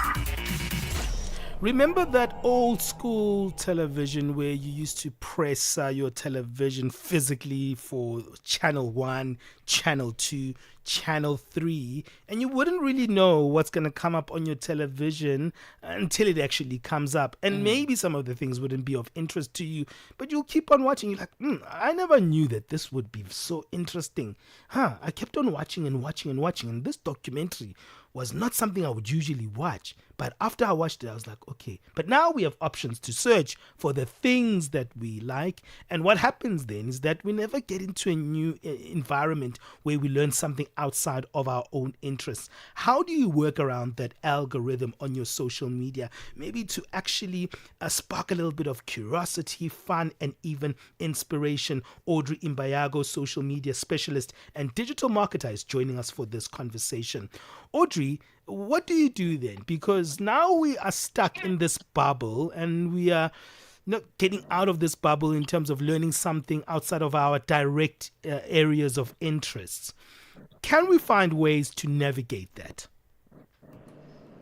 Yes, most definitely. We can find ways to navigate the For You page and make sure that you're watching exactly what you want. So each platform is different on social media, but you need to know how it works depending on the platform that you like. The most common one that recently changed their settings for you to be able to choose exactly what you want is Instagram, which I believe is a very good upgrade that they made, because they were so used to showing people what they wanted to show people, but they didn't really focus about what people wanted to actually watch. So to retain the people that stay on their platform, they then realized, let's let people control what they want. Now, to do that, you need to go into your settings and find out, according to your device and according to the version of the application, what you need to do to change your For You page, because you can do that yourself. But one of the simplest ways to do it is to also search for topics. You can search on a topic, make sure that you're spending a lot of time searching on a certain topic, searching for specific creators who speak about that same topic, or just making sure you don't engage too much with that clickbait content that you don't want to watch, but it still comes up on your page. Those are some of the few things that you can do. But more specifically, how do you get out of the bubble that you've created yourself? Maybe you want more diverse outside of your own interests. Is the way of doing that with your algorithms, resetting it to be more interesting and maybe to give you content that you wouldn't usually get? All right. So to do that, it's like I said earlier, you need to check the settings of the application on your specific device to be able to find out about that. For example, if I'm using an iPhone and I need to change those settings on my Instagram, I have to go and there's a section that says topics now, where you can search specific topics and you select the topics that you want to watch on your For You page. So that is great. That's a good upgrade. But at the same time, the easiest way, the way that I find that anyone can then use would be just go look up topics in the search bar where you look for content creators or topics. Just go search for topics that you're interested in. The more you engage with those same topics, it's the more those topics keep coming up for you, especially if you engage with the broader world. I know for a fact my For You page, even if I'm in Zimbabwe, but my For You page is mainly marketing, but it's a global section of marketing and not just the Zimbabwean TikTok of marketing, South African or African TikTok for marketing. It's every single continent, all the countries involved according to the languages that I speak. Audrey, we know if you want to have a good mix of your known interests, but also some surprises, because sometimes that happens to me, right? I get surprises of content, particularly on TikTok, and I'm like, wow, this is interesting. I've never heard of this before. I'm going to go search that, even though my algorithm knows the things that I like. How do you get a good mix of the things that you do like to consume? Because you don't want to change your algorithm completely. There's a reason why timeline was a particular way, because you still do have interest in those things that you've been watching or you've been consuming. How do you mix it up? How do you make sure your algorithm still gives you some of the things that you want, but also brings in some new things that can spark, new journeys on your algorithm? Okay, so to do that, it comes back to the search engine and the engagement. Yes, you might have built your search engine to be exactly how you want it to be. On TikTok, we then say, I built my For You page brick by By brick, and brick. then now I see this. So in that case, you then have to engage with other content. It's like I said earlier, they are always testing out new things with you, even if you don't know it. But each time you see a new topic, be open to watching what that topic is about. That way, even if there's like new stuff about that topic, or new stuff about something totally different, you will be able to then be to see that content and it reaches you. But the downside to it is that because they want people to stay on their platforms for as long as possible, they will still give you the stuff that they already know. They play it safe and still give you the stuff that they know that you will engage in. And here and there they do test out, but you then need to engage. And sometimes content might reach you a bit late, where you'll find, oh, this post was posted 3 months ago and it's only reaching me now, but I'm interested in this topic. And then you realize, but you're a bit late.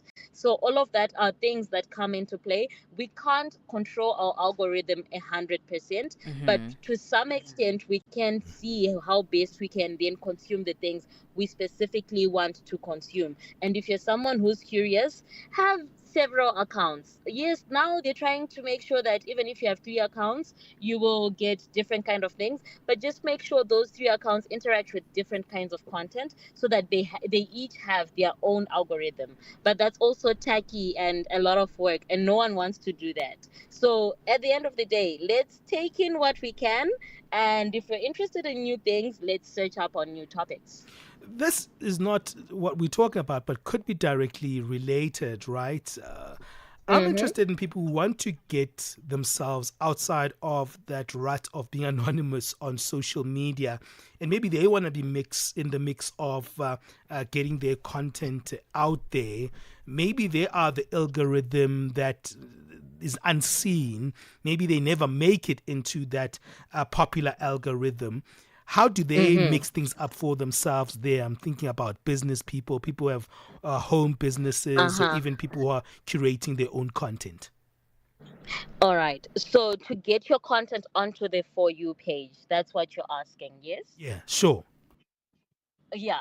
All right. Each platform is different and each business is different. It's like marketing for different products.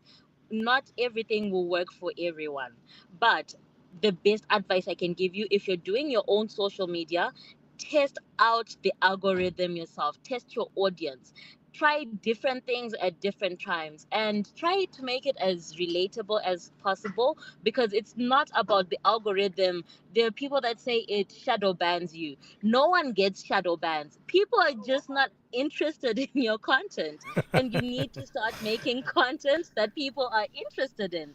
That's how you get out of 200 views, then 1,000 views, then 10,000 views. Sure. So just make sure you're creating content that people actually want to watch.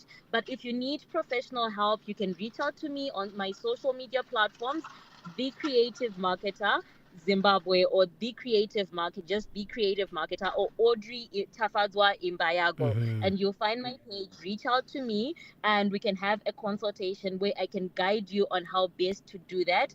And if you need social media management services, I can then help you with that. But otherwise, if you're a business or a personal person, experiment with your audience. What works for one person might not work for you. Yeah, Audrey, now you're part of the family. You're part of our furniture, because I heard how you wrapped up that interview. Like, I know these guys are going to ask for my social media. So it's going to happen. You just incorporated it into your answer there. So, yeah, it's always great chatting to you, Audrey. Thank you for joining us. Thank you so much for having me and adopting me. Always a pleasure. Fantastic. That's Audrey Imbayago, social media specialist and digital marketer. Did that help you? Are you struggling getting your content out there? Maybe you are struggling to get a versatile kind of feed on your timeline. Did that help you? Let us know on our WhatsApp number +2763 406 9126. So what other social media conversations you'd like to have with us? We'd like to know as well. It's 10:31 Central African time. Let's move on right now to our sports with Figile Lingwati. Sports on Channel Africa. The African perspective. Let's kick off with rugby news. Namibia national rugby side will have to beat Samoa in the 2027 Rugby World Cup qualifiers on Thursday, and then hope that Samoa beat Belgium in their final match on the 18th of November. Namibia lost 22-15 to Belgium in the opening match at the final World Cup qualifier in Dubai over the weekend. With Samoa beating Brazil 48-10 in the early match on Saturday, Belgium and Samoa are now in the pound seats for the final ticket to the 2027 Rugby World Cup in Australia, and Namibia must now hope that other results go their way to have a chance of a comeback. On to athletics. South African road running star Glenrose Xaba emerged as the biggest winner at the Spa Women's 10-kilometer award ceremony held in Johannesburg yesterday. Xaba pocketed $30,000 for winning all 5 10-kilometer road races in Cape Town, Durban, Tshwane, Gqeberha and Johannesburg, and earned an additional 10 bonus points, taking her total to 120 points on the overall leaderboard. After receiving her prizes, Xaba said her next major target is to break her own national marathon record at the Valencia Marathon in Spain next month. My year went very well, the way I was expecting, because I expect to maintain the standard that I gave in last year. I told myself that beginning of the year, I want to defend my title. I also get extra bonus to win 5 out of 5 and be the first black woman to win the Grand Prix, because I still have a bigger goals. Like this, I am looking forward to break my essay record when it comes to my 42 in Valencia. That will complete my season. The 30-year-old said her preparations for her second marathon in Valencia are going smoothly and she feels ready for the challenge on international soil. Preparation for Valencia, they're going so very well so far. I can't complain with anything because the support is there for me.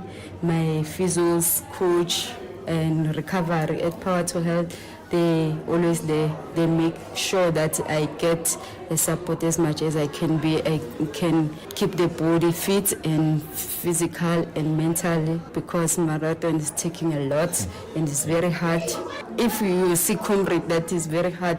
Also marathon is very hard to prepare. Need you to be more focused and be mentally healthy. On to football news. The Zimbabwe Football Association ZIFA revealed why 3 former Premier Soccer League PSL stars were left out of the latest squad.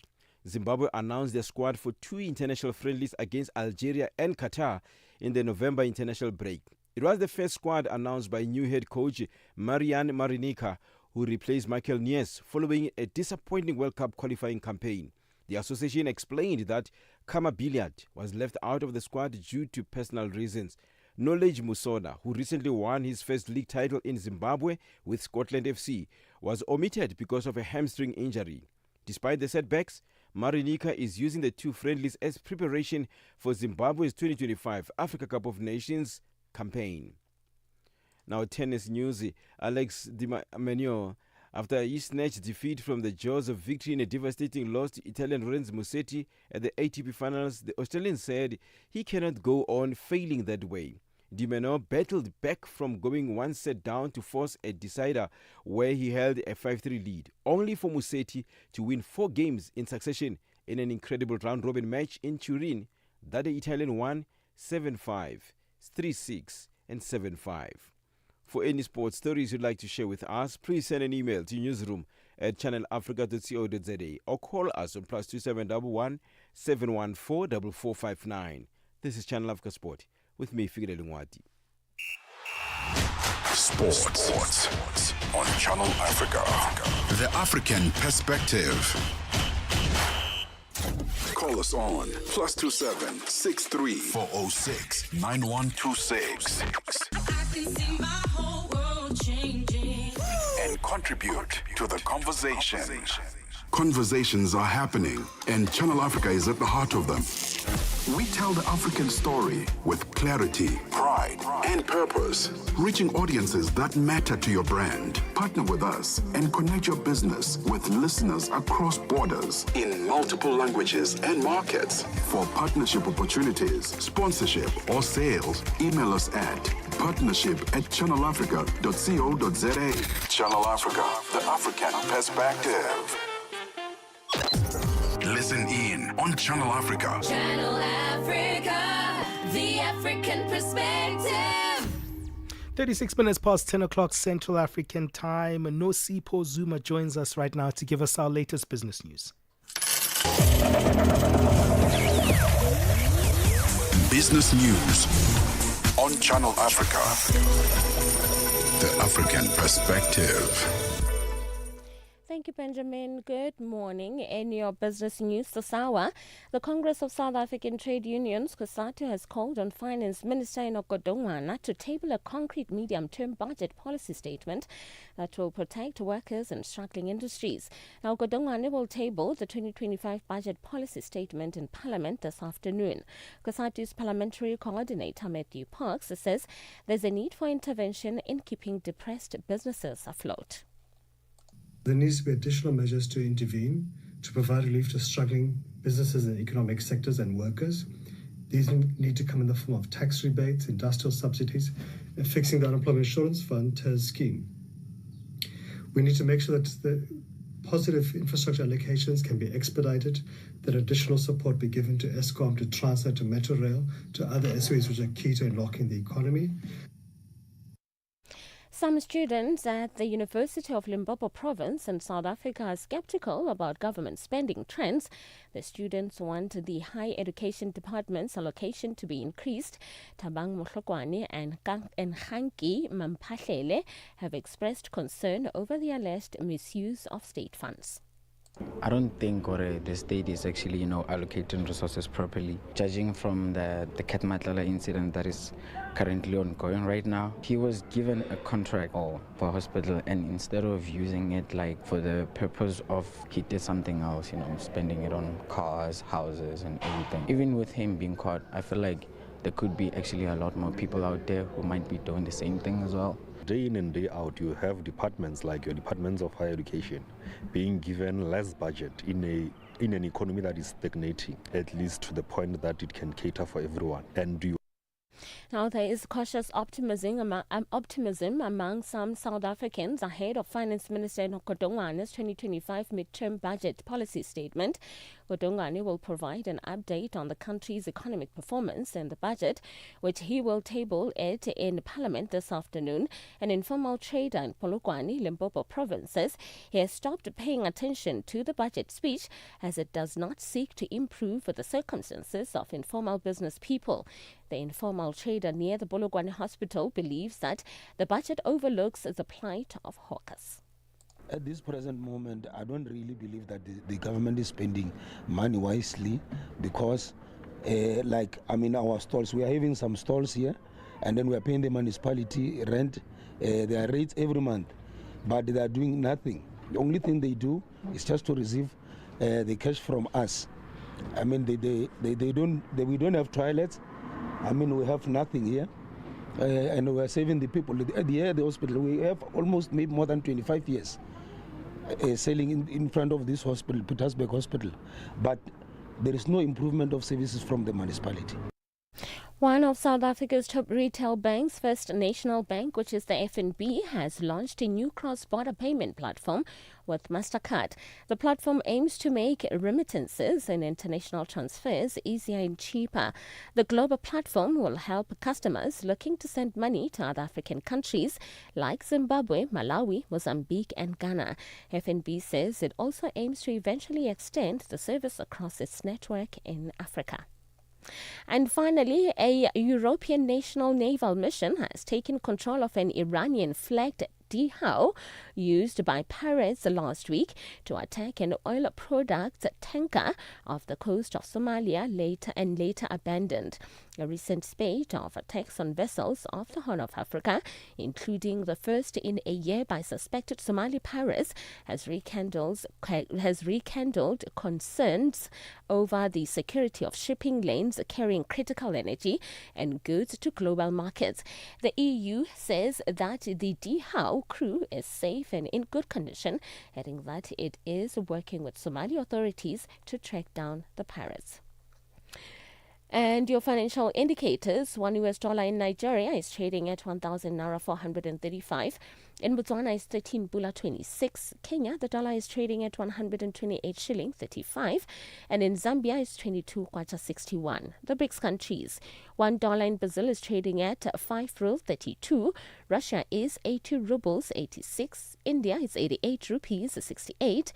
China at 7 yuan 12. And in South Africa, $1 is trading at 17 rand 20. $1 is trading at 76 pence to the British pound and 86 to the euro. Looking at commodities, gold is trading at $4,124 and platinum at $1,582 per ounce. The price of Brent crude oil is at $65.06 a barrel. Now, for any business news stories you would like to share with us, please send an email to newsroom@channelafrica.co.za or call us on +27 11 714 4459. For Channel Africa Business, I'm Nusi Posoma. Business news on Channel Africa. The African perspective. The rhythm of Africa, the pulse of the continent. This is Channel Africa, the African perspective. Mornings made better with Peter and Asanda on Rise and Shine, weekdays 6 till 9. The South African Medical Association, SAMA, has officially suspended all relations with the Israeli Medical Association, a move welcomed by healthcare workers for Palestine, South Africa. The organization says this decision represents a powerful stand for medical ethics, justice, and human rights, echoing the global call for solidarity with Palestinians. And recently, we've also seen other national associations, such as the British Medical Association, Turkish. They've released quite strongly worded statements, although none have gone as far as SAMA to cut ties with the Israeli Medical Association, as well as to call for the suspension from the World Medical Association. It's a watershed moment that an organization has actually taken this step. And it's not an idle threat. SAMA is a member of the World Medical Association, and they can action this resolution by bringing it before the World Medical Association. Dr. Sadiq Mullah, chairperson of Healthcare Workers for Palestine, South Africa. Mornings made better with Peter and Asanda on Rise and Shine. Tune in and turn up the volume. This is Channel Africa. What's up? This is KO, Mr. K. I'm Connor Garden. Right now, you're listening to Channel Africa. Channel Africa, the African perspective.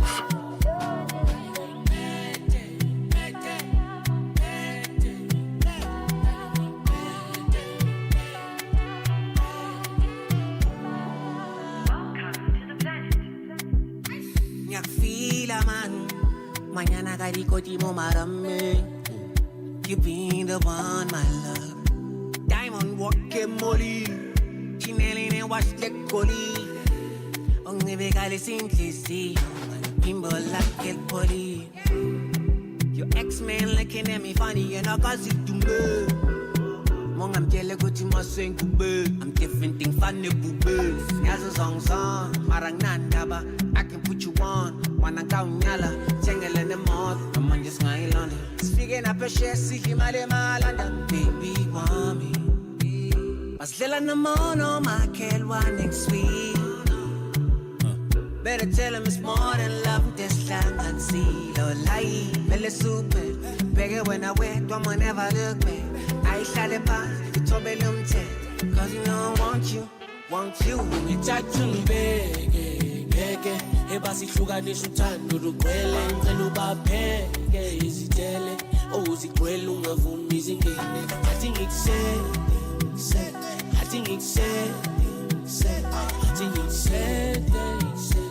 uthando lwakho Mina ngawe ngigcwele ngiyakutshela sange bangifaka umoya ngawe ngayifela mangithi ngiyaphuma ngifuna amasenta uze wena nomndeni wami nibedese dala ngikufuna ngayiphela manje usungowami inhliziyo ifudumele phela amaphutha ngalingasitest njalo manginawe ngizizwa ngiphelele ngithi uthanda mina phela kungashintshi yangisanganisa fana nawe angekaphinda bekhona kulelizwe kukhona okuthize ngathi ngikuhlile ungenza ngibize ngithi uthanda mina phela kungashintshi yangisanganisa singanqoba nebhizi ngayihlanganisa kukhona okuthize ngathi ngikuhlile ungenza ngiphile ngithatha ungibeke ngeke ebasihlukanisa uthando lugcwele ngicela ubapheke izitele uzigcwele ungavumi izingene athi ngikusele athi ngikusele athi ngikusele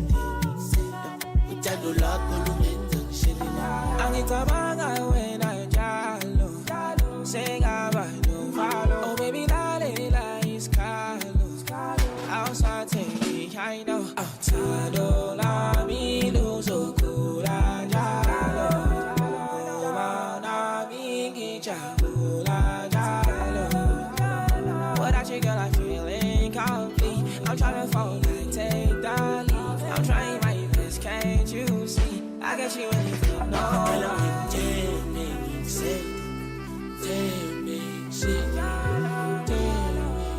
oh baby go insane and I'm shaking it down so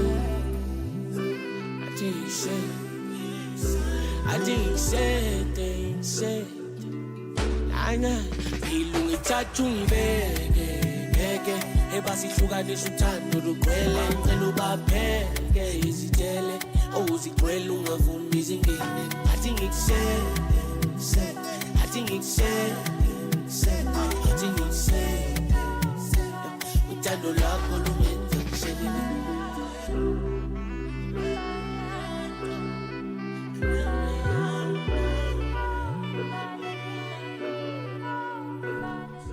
It's Young Stunner and Blackie on this one. It's titled Sad. They haven't heard this one in a while. And I actually love that song. KO is also on this particular one. It's 10:48 Central Africa time. We're speaking algorithms in this hour of the show. And your algorithm can be quite strange. It's just so interesting for me to get in like the spectrum of what someone else's algorithm looks like versus what mine looks like. I always find it so interesting when, I have my phone out, especially on TikTok in particular, because I find that platform to be so algorithm based versus all these other platforms. You are so controversial, Jay. So I wonder what's on that. I'm not a controversial person, guys. I'm just teasing. I can be a little bit controversial. So you're actually more sweet than controversial. No. And so I do have my own interests, but when I'm sitting next to someone, like maybe a friend or my partner or anyone who has their phone out, and you know how we do these days, you'll be sitting with someone and you guys are both on TikTok just scrolling, and you get to sort of hear the sounds or some of the videos that they consume. Like, wow, sometimes it's so different, but sometimes it's also so the same. Like, I always find it interesting when I'm sitting next to someone and they send me videos or they see a video on there that pops up on their TikTok that's so similar to mine, or just like videos that I've already seen. Do you share videos on your TikTok? Yes, when Orlando Pirates has won, I'm like, see, we won. That's the only time you share TikToks. I know people who like extensively. So there's something on TikTok called streaks, right? Okay. And a streak is like when you have engaged with someone in the inbox and you guys have been sharing videos with one another for a certain amount of time. You create what TikTok calls a streak. So I have a few streaks. I have a streak with my son. If I see something, like if I came across a video recently. So a streak is when you and somebody, a contact of yours on your TikTok, in your inbox, you guys have been sharing videos and messages to each other for like consecutively, and then they call it a streak. Okay. Yes, that's what a streak is. Yes, I have one So I have a streak. I've had streaks with like my partner, streak with my son. Like if I see a video that says, oh, when the person that's been washing your dishes, or when you finally stay alone and you wash the dishes every day, I send that to my son because I miss him. I miss him washing the dishes in the house. We're doing everything else for you. I'm washing the dishes alone. That's the only thing he used to do like religiously is Sure. wash the dishes. And I'm like, oh, I'm so tired of washing the dishes alone because he was the guy that used to wash the dishes. So we're speaking algorithms. What's on your algorithm? Do you want to change it? Do you want to keep it the same? Let us know at Channel Africa 1 on our various platforms. But you can also continue that On The Move poll pertaining to our first hour conversation. It's 10:50 Central Africa time. Celebrate life every day. Tune in to Channel Africa. Stay connected through a new website and free mobile app. madapiri pazoshitika madapiri pazoshitika ainogeka zingeni chihana lumbiritsidwa kukhala wachiwiri kwa mtsogoleri wa dziko la Malawi pa mwambo omwe unachitika ku nyumba yachifumu ya Sanjika mu mzinda wa Blantyre. Nde pano tili ndi olemekezeka a chihana. Takulandirani olemekezeka pano pa wireless ya Channel Africa pa Chinyanja Service. Amalawi ayembekezere zotani kuchokera kwa inu ngati wachiwiri winanso kwa president wa dzikolo? Choyamba ngati vice president umagwira ntchito yopatsidwa ndi president imene yakuganizira. Ndiye malowozi athu atipatsa bwinobwino, koma ntchito yathu yayikulu ndi kuwathandiza president kuti masomphenya awo yakwanitsidwe. Mbali zambiri zoti zichitike, nkhani ya njala mdziko muno, boma la udakali chimanga ndi china chomwe chili mdziko muno kuti tithandize families are affected. Chachiwiri kunali ma fuel shortages amene akanaliponso apo ndi apo, tionetsetse kuti pumps athu asakhale dry. zochitika pa nthawi ya 6 koloko kufikira 7 koloko madzulo lolemba mpaka lachisanu ndi madapiri. Channel Africa. Your Africa, your voice, your channel. Channel Africa. The African perspective. Now, speaking about algorithms, there's something very interesting that I came up, on my algorithm. When you think about a beauty pageant, you know, think about the big pageants, Miss South Africa, Miss Nigeria, Miss Universe, Miss World. These pageants usually have like different sections, swimsuit section, the ball gown section, but there's usually a talent section. When you imagine the talent section of a beauty pageant, what sort of talents have you either seen being displayed or would you imagine being displayed there? Don't they like play instruments, some of them, like musical instruments?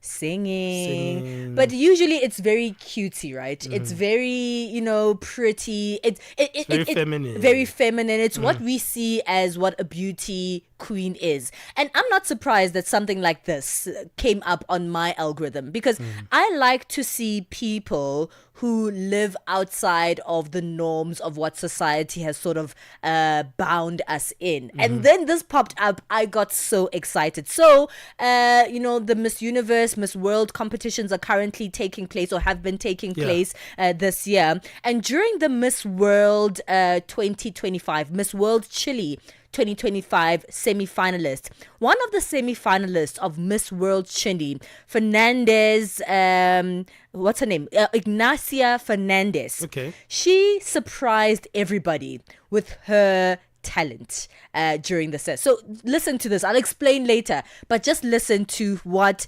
this 27-year-old Chilean semi-finalist for Miss World Chile brought out as her talent. Rock on! Rock on! This is so cool, though. This is so cool.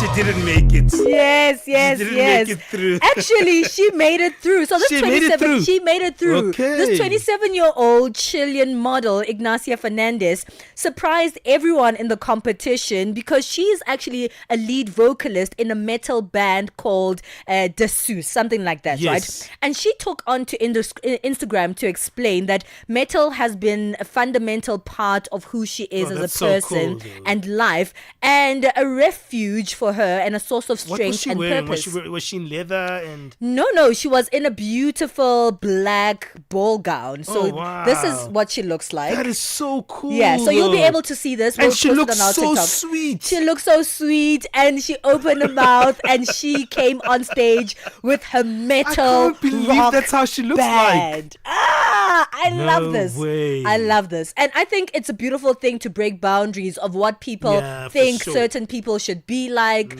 what kind of music they should be consuming, and what the boundaries of what society thinks you should be are. And this is like Dude, I the didn't baddest see thing I've seen that, all year. that coming. When you just showed me how she looks like, I'm Yeah. like, no way. You were not expecting that, right? No. And I'm sure everybody wasn't expecting that. But for this particular feat, she actually went through in the competition because, she brought in a surprise factor, but she also brought in an explanation to say, these are the things that we think people of a certain kind, people of a certain look should be participating in. But we don't actually understand. Sometimes something like this could be actually a source of refuge, a source of mental health for certain people. And she would like to break down barriers of what beauty is structured to be. That's like a Barbie doll sounding like Dracula. Yeah. Oh my gosh, Wow. it's so cool. It's so cool. Super weird. Check it out. Check it out. We're going to post this on our own TikTok and you'll be able to see the person we're speaking about and this particular one. And comment over there, do you think this does break boundaries? Do you think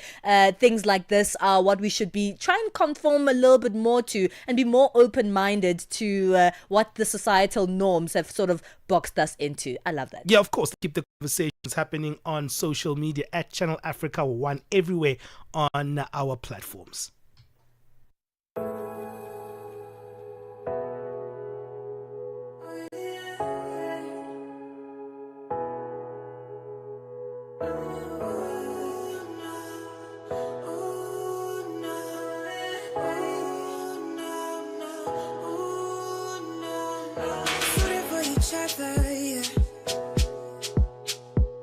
Try to move me from my lover, yeah.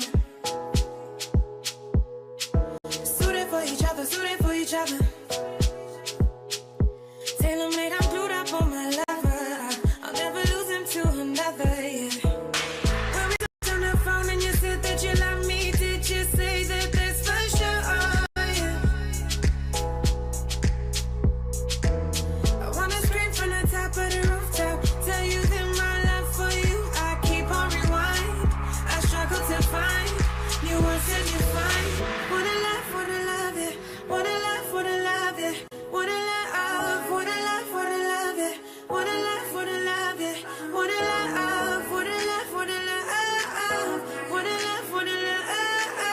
Maybe we both know it's just something we both know. Suited for each other, suited for each other.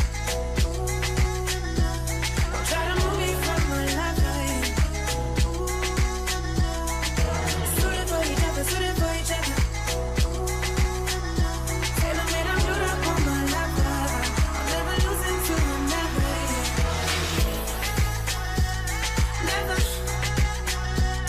Never know, yeah. Never lose it to another, yeah. Never know, yeah. Never know, yeah. See, I just really miss you, yeah. And I'm forever in true to you. Somehow I just stay glued to you. Oh, I gotta get away. No, not forever, just a little break. But I can't find the time or place. I don't ever wanna go too far away. So we play husband and wife. You take the keys to my life. I know we're just a little too young, yeah. And having just a little too much fun. Ay, but what a love that we got. What a love that we got. When it just don't stop, we Hey, I love Shekinah, and this one is titled Suited. Hey, you must check out her 2025 album. I think we've been listening to it, but I think more people should listen to that album. It's like just on a Saturday morning. like me just chilling or doing something or having like a croissant, and I'm joking, I don't have a croissant on a normal You're Saturday lying, you morning. do. No, You I do have a don't. croissant. Really? No. Tell us I'm your life. hyperinflating Tell my us life your life, completely. honey. No, like maybe having A like mimosa too with that croissant, I assume. no. But there's this album that she has, and it's so beautiful. Please check out Shekinah's latest album, I will, Bunny, I will. and tell me what you think of it, because I feel like not enough people are speaking about that album. Yeah. It is so beautiful. Well, that song takes us to 1100 hours Central African time. It's time for us to get our latest news. SABC News. The African Perspective. Top stories this hour. China vows to work collaboratively with South Africa, and Turkish military cargo plane crashes in Georgia. Good morning, I am Nolutando Buthelezi. China has vowed to work collaboratively with South Africa in order to drive equality, sustainability and justice. Chinese ambassador to South Africa Wu Peng reaffirmed the country's support for South Africa's presidency, committing to Beijing's attendance and full participation. Speaking at the launch of the new book titled Xi Jinping, The Global South in Pretoria, authored by Professor David from the University of Johannesburg, Wu Peng urged G20 nations to respect the critical role that South Africa's leadership has played. Of course, in recent news, we all heard that maybe someone will be coming and someone will not. However, China formally supports South Africa's G20 presidency from the very beginning of this year, including we will send senior leaders of China to present in Johannesburg. The president of Argentina, Javier Milei, has announced that he will not attend the G20 Leaders Summit in South Africa next week. It would have been Milei's second engagement as president with the forum that brings together the world's 20 developed and emerging economies. The announcement follows U.S. President Donald Trump's statement in the past few days that no U.S. official will travel to Johannesburg for the summit.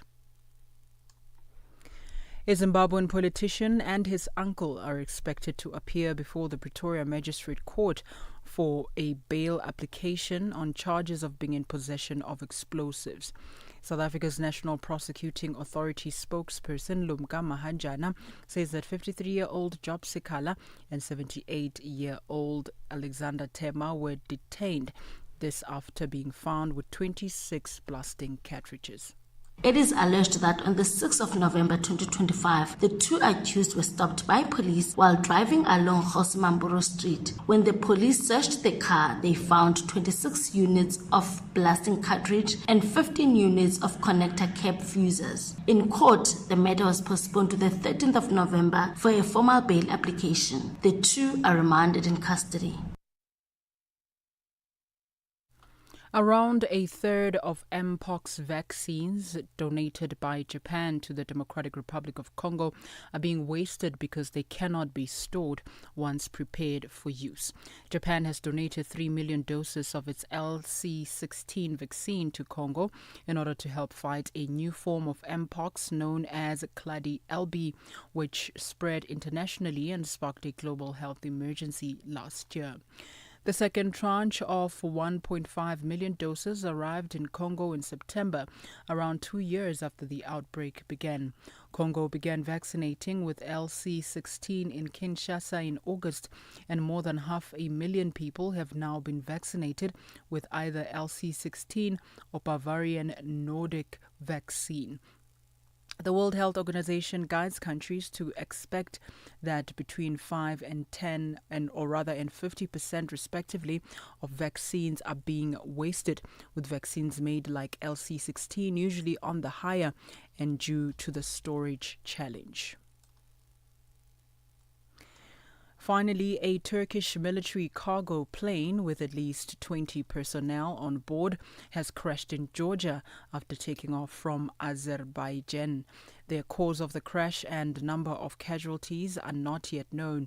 President Tayyip Erdogan interrupted his speech in Ankara to offer condolences for the people that were involved. This is a term he regularly uses to describe not only combat deaths but also service personnel killed in the course of their general duties. Footage circulating on social media appears to show the plane corkscrewing towards the earth and then bursting into flames. Recapping the top story, China has vowed to work collaboratively with South Africa in order to drive equality, sustainability, as well as justice. Chinese ambassador to South Africa, Wu Peng, reaffirmed the country's support for South Africa's presidency, committing to Beijing's attendance as well as full participation. For any news that you would like to share with us, please do send an email to newsroom@channelafrica.co.za, or you can call us on +27 11714 4459. For Channel Africa News, I am Nolutando Butelezi.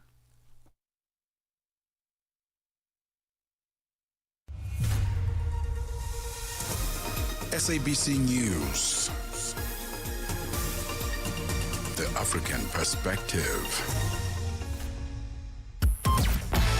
On the Move with Benjamin and Palesa every weekday on Channel Africa, The African Perspective.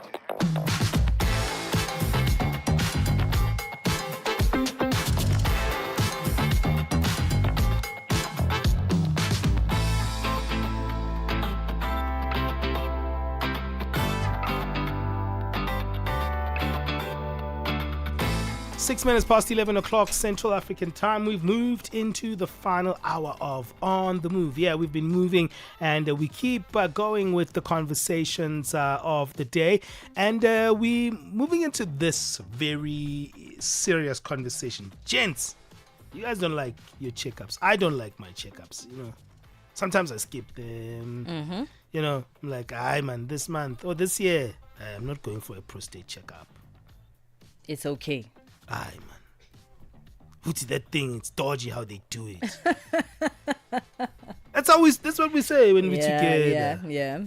Like, but gents, uzwile bathini. Did you hear what they say? Hey, I'm not doing that. But apparently that's not even the case anymore. Do you remember sometime last year we did an OB and they were doing like prostate cancer checkups, and then the men, they realized, oh, you can actually do like a blood test prostate cancer checkup. Okay. And so it's not as scary as everyone still thinks it is. Yeah, we're going to be talking about that in our health feature today, speaking about how do we deal with prostate cancer, but also erectile dysfunction. Erectile dysfunction is something that can be dehumanizing for us gents, you know, because, you know, your manhood is put into question around that.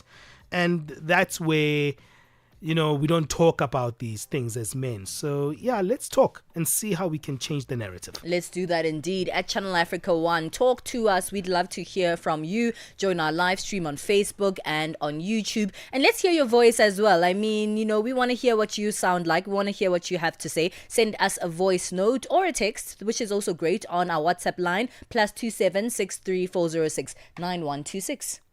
Channel Africa and you have got something in common. The thirst for knowledge.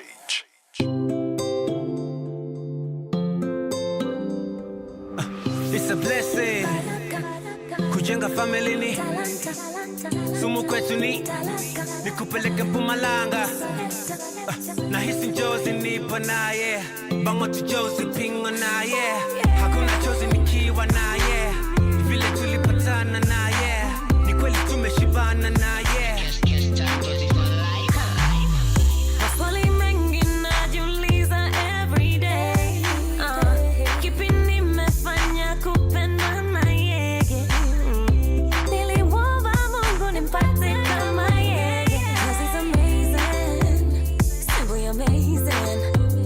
Oh Lord, tena anabidi, ananipenda mimi. I'm his wifey to be.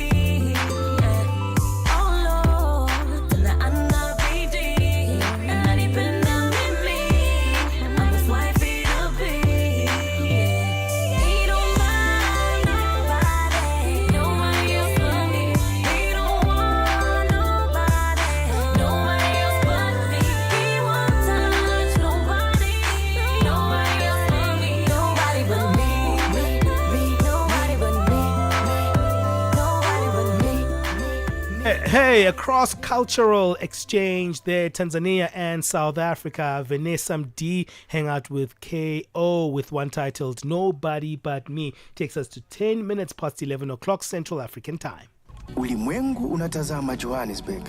Viongozi kutoka nchi zenye uchumi mkubwa zaidi duniani watakusanyika ili kufanya mazungumzo ambayo yanaongoza mataifa, masoko na mustakabali wa mataifa. Tayari unajua kwamba Channel Africa itakuwa pale pale ikikuletea mijadala, maarifa na uchambuzi ambao ni muhimu. Kongamano la G20 kuanzia tarehe 22 na 23 Novemba, mubashara kwa mtazamo wa Kiafrika. Endelea kusikiliza Channel Africa, mtazamo wa Kiafrika. Start your day right with Channel Africa Breakfast. That smells delicious. Live, 5 days a week.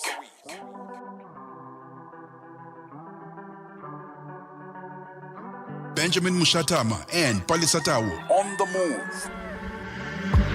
Kukosana na wewe sikutarajia, kuwa mbali na wewe akimeniacha babaya, kutengana na wewe imenibadilisha sana, nimetamani nilewe akina kunywa na sasa mataambia nini watu Regina, haya mapenzi yalinoga na kumbuka tulipeana majina, leo baby kesho tomato, mitandao ikaleta fitina, ukawa uambiliki na mikichwa changu na kikavimba, nikawa sisemezeki, inauma lakini nitazoea, inauma nitazoea, hali ya mwanaume duniani ni kuzoea, hali ya binadamu duniani ni kuzoea, ndio nashindwa.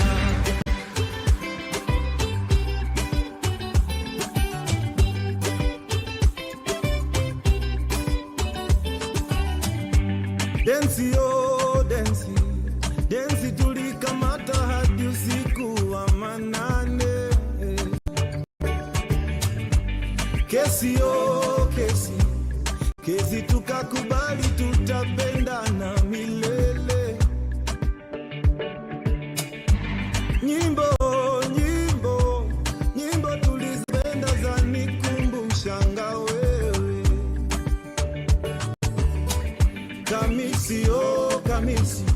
Kamisi na baika uliwacha na nusanga ndio nilale. Oh yo, tutaambia nini watu Regina, haya mapenzi yalinoga na kumbuka tukila bata na bia, pate after pate, shetani gani alituingilia akatuweka asanda, hilo vito palimenifikisha. I'll never love another, na inauma lakini nitazoea, inauma lakini nitazoea, hali ya binadamu duniani ni kuzoea, hali ya mwanaume duniani ni kuzoea, ndio nashindwa.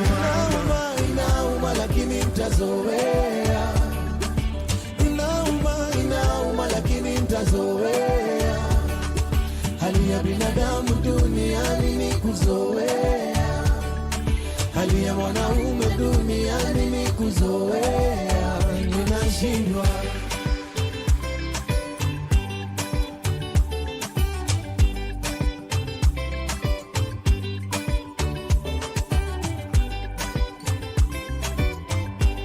Hey, hailing from Kenya's sensational group Sauti Sol, that is Bien with one titled Inauma. It takes us to 14 minutes past 11 o'clock Central African Time, and we're speaking about the health of gents today in our Live Well feature, speaking about prostate cancer and erectile dysfunction, two health issues that many men struggle to talk about, and they are closely related more than most people actually realize. November is Prostate Cancer Awareness Month, so hopefully we'll get an expert to speak on this one. Yeah, looking forward to this conversation because the conversations on men's health are quite critical, very important, especially because men don't take care of their health as well as they should be. And so maybe this one is one of those conversations that will say, hey, maybe I should should start booking for my next doctor's appointment to get my health checked out. Gentlemen, this one is for you. It's 11:14 Central Africa time.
A lot of generosity in that one. A beautiful song by Nomfundo Mo, and that one is titled Easy Busi. So we're going to come back to our conversation just in a few minutes' time. We'll be speaking to our guest on this big subject matter. Guys, I know you get uncomfortable sometimes when we speak about these things and you get off the couch and you're like, I'll be back. I just want to do something outside.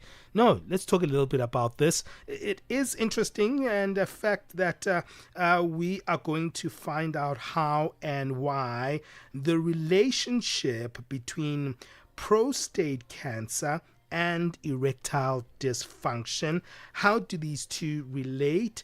And, the importance of the role of the sexual function in terms of how the prostate works and what role it plays there, and how cancer can actually make a big impact there. We're going to be speaking to our guest, Dr. Viola Morolo, who is a specialist urologist, just in a few minutes' time. Maybe you've got questions on this one. Voice note us on +2763 406 9126. Let's take a break and we'll come back to the doctor after we have this little bit of an intermission.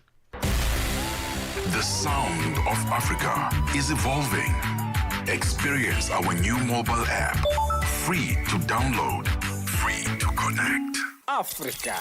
Conhece o Ntivani? Claro que sou eu. Ntivani é o amante da música de corpo e alma. Eu amo música africana. Ele aprecia todos os tipos de melodias e passa os seus dias a ouvir a Channel África.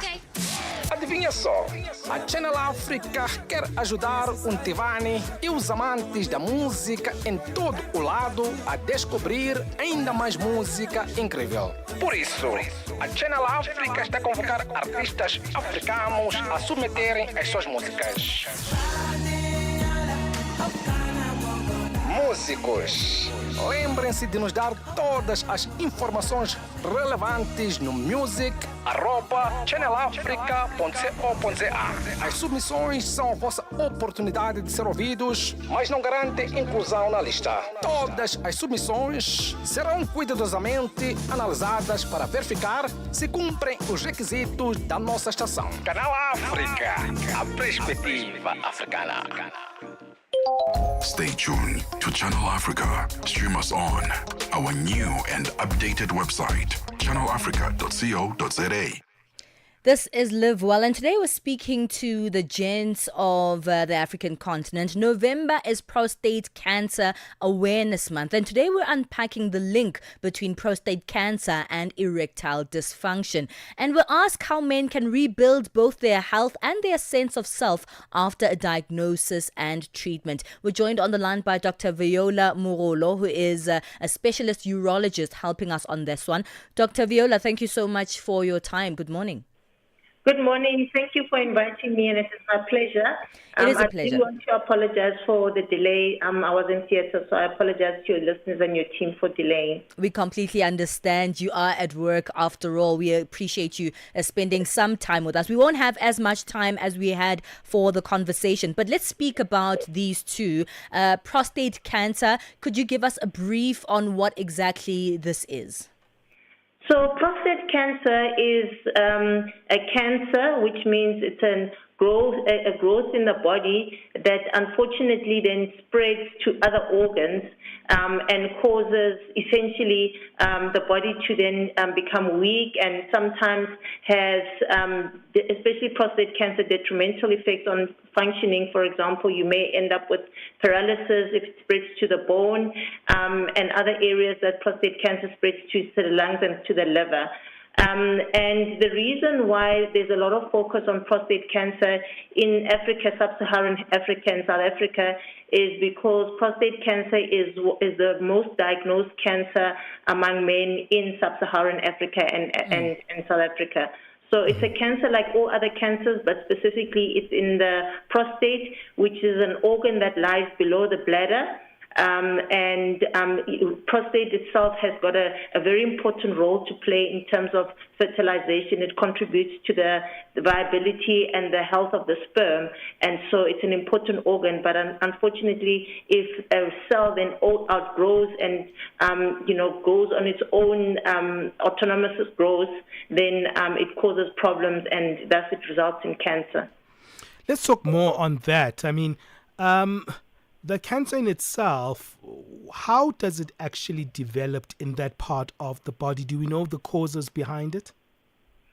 Okay, so cancer in general is when a cell mutates and becomes different to the original cell. So all cancer cells essentially were normal functioning cells, and then they mutated, means they changed shape and form, and then started functioning outside the original reason why they were formed. The cell was already formed. And so when a cancer then becomes, almost like unlike what it was planned to be, then it causes disruption in the organ, and there are many reasons what can cause it. The most common reason is where we don't even know what the cause is, where it's non-hereditary, means sporadic cancer formation. But there are reasons why a patient can then have a hereditary cause for the cancer where there's a family history, especially of prostate cancer or even breast cancer. So prostate cancer is also related to a family history of breast cancer. And those are the familial causes for prostate cancer. But as I mentioned, by far the majority is where there's sporadic cancer formation where we don't really know what the causes are. On the familial side, there are genes that are associated with prostate cancer. So I always tell my patients, those that are diagnosed with prostate cancer, that they must communicate to their family, because then their family must obviously start their screening as early as possible from the age of 40, and obviously those without risk factors is at the age of 45. But in terms of risk factors, it's a family history like I've mentioned, and age. As you grow older, the body is not as swift in removing cells that are not now behaving like the normal cell, because inherently the body is made to pick up cells that are becoming abnormal and actually kill those cells so that they don't cause damage to the body. Now, as you age, that system then is not as agile and as efficient as it is when you're young. And so these abnormal cells then accumulate, and that's how cancer forms. So age is a risk factor, but by far the biggest risk factor is family history. And yeah, that's why people should always screen earlier when there's a family history or when they're getting when they're more than the age of 50. Now let's speak about this correlation that we're focusing on today, the correlation between prostate cancer and erectile dysfunction. It's a conversation that many men don't want to have because speaking about, dysfunction of men's sexuality, they don't talk a lot about this, but there could be a direct correlation. What is that correlation? Absolutely. So erectile dysfunction, one of the causes for erectile dysfunction is hormonal. So we've got a mnemonic that is VENDA. Talks about the causes for erectile dysfunction. The V is vascular causes. The E is endocrine, which is hormonal causes. The N is neurologic, because a lot about erection is about the nervous system. And then the D is drugs or diabetes.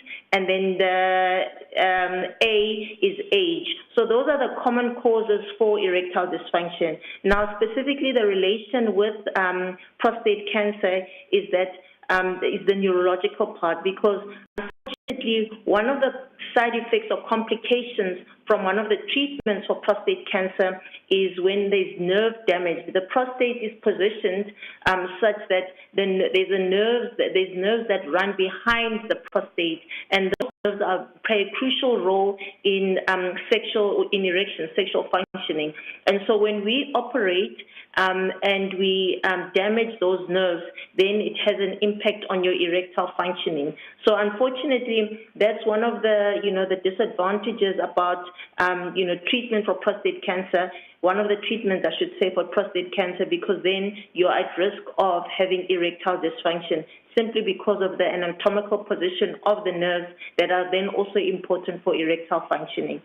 So, and that's the reason why screening is so important for prostate cancer, because normally when we catch the cancer in time, we can do a procedure that we call nerve-sparing prostatectomy, where the cancer is still early, and then we're able to remove the prostate in such a way that we stay clear from the nerves that are then important for erectile functioning. But unfortunately, when you've got cancer, the priority is for oncological control, meaning making sure that you're clear of the cancer. But when the cancer is early, we can do oncological control, but still ensure that we save your nerves so that you still have erectile functioning. As we wrap up, what would the treatment involve? Sorry, can you just repeat the question? I didn't hear you. What would the treatment involve? For erectile dysfunction? For prostate cancer and for both. I mean, okay. in the case of prostate cancer. So for prostate cancer, the treatment is vast treatment. And remember, when we go to treatment, it's always about shared decision-making, meaning the options are discussed with the doctor and the patient, and together we reach an agreement what is the best option for this particular patient with their circumstance. So treatment is normally divided into localized disease, meaning the cancer is only confined to the prostate, or locally advanced disease, meaning the cancer has spread to the local organs, or metastatic disease, meaning now the cancer is spread to other distant organs, for example, like I mentioned, bone, lungs, liver, and so forth. So when it's local, and there's various treatment options in all those three categories. So as in terms of bigger picture, the localized disease can be treated where we can give radiation only in the prostate. We call it brachytherapy. Or we can actually take the prostate out, do a radical prostatectomy. And even with the radical prostatectomy, where we take the prostate out, there's various options. We can do it open, which is not, done commonly these days. We can do it laparoscopically, or we can do it robotic. Robotic is obviously the global gold standard, where the added advantage of making sure that we also spare the nerves and ensure your quality of life in terms of erectile functioning. And then the locally advanced prostate cancer, we can then do radiation. Normally it's multimodal. We can give you radiation, or we can combine radiation with the radical prostatectomy that I mentioned earlier on. And then the metastatic disease is obviously now spread to other organs, so you need systemic treatment. And there we target bringing down your testosterone, because remember I mentioned testosterone is it actually plays a crucial part in prostate cancer progression. So when we've got metastatic disease where the cancer is now spread to other organs, the aim is to then decrease your testosterone so we can decrease the progression of the cancer. And that's where then the erectile dysfunction also is made worse. Okay, we have to leave it there. We've run out of time, but you've helped us a lot on this one. Thank you so much, Dr. Viola. You're most welcome. It was my pleasure. Thank you so much. That's Dr. Viola Morolo, who's a specialist urologist, helping us on that awareness for November, which is Prostate Cancer Awareness Month. Let's move on right now and get our latest sports from Figile. Sports on Channel Africa. The African perspective. Let's start off with football news. The Confederation of African Football, CAF, and Suzuki Motor Corporation have concluded an agreement making Suzuki an official global partner of the Total Energies CAF AFCON Morocco 2025 and Total Energies CAF Women's Africa Cup of Nations Morocco 2026. The agreement was signed in Hamamatsu, Japan, by CAF General Secretary Veren Musengo Omba and Yusuke Kato, Managing Officer. As CAF and Suzuki embark on this new partnership, they invite fans, communities and businesses across Africa and beyond to join in celebrating the spirit of African football, a legacy built on unity, opportunity and excellence. Now, rugby news. The Namibia national rugby side will have to beat Samoa in their 2027 Rugby World Cup qualifiers on Thursday and then hope that Samoa beat Belgium in their final match on the 18th of November. Namibia lost 22-15 to Belgium in their opening match at the final World Cup qualifier in Dubai over the weekend. With Samoa beating Brazil 48-10 in the early match on Saturday, Belgium and Samoa are now in the pound seats for the final ticket to the 2027 Rugby World Cup in Australia. And Namibia must now hope that other results go their way to have a chance of a comeback.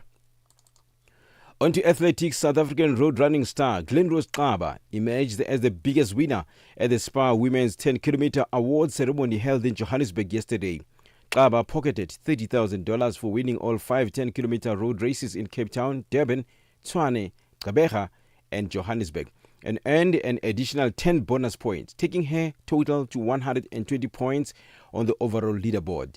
After receiving her prizes, Xaba said her next major target is to break her own national marathon record at the Valencia Marathon in Spain next month. My year went very well, the way I was expecting, because I expect to maintain the standard that I gave last year.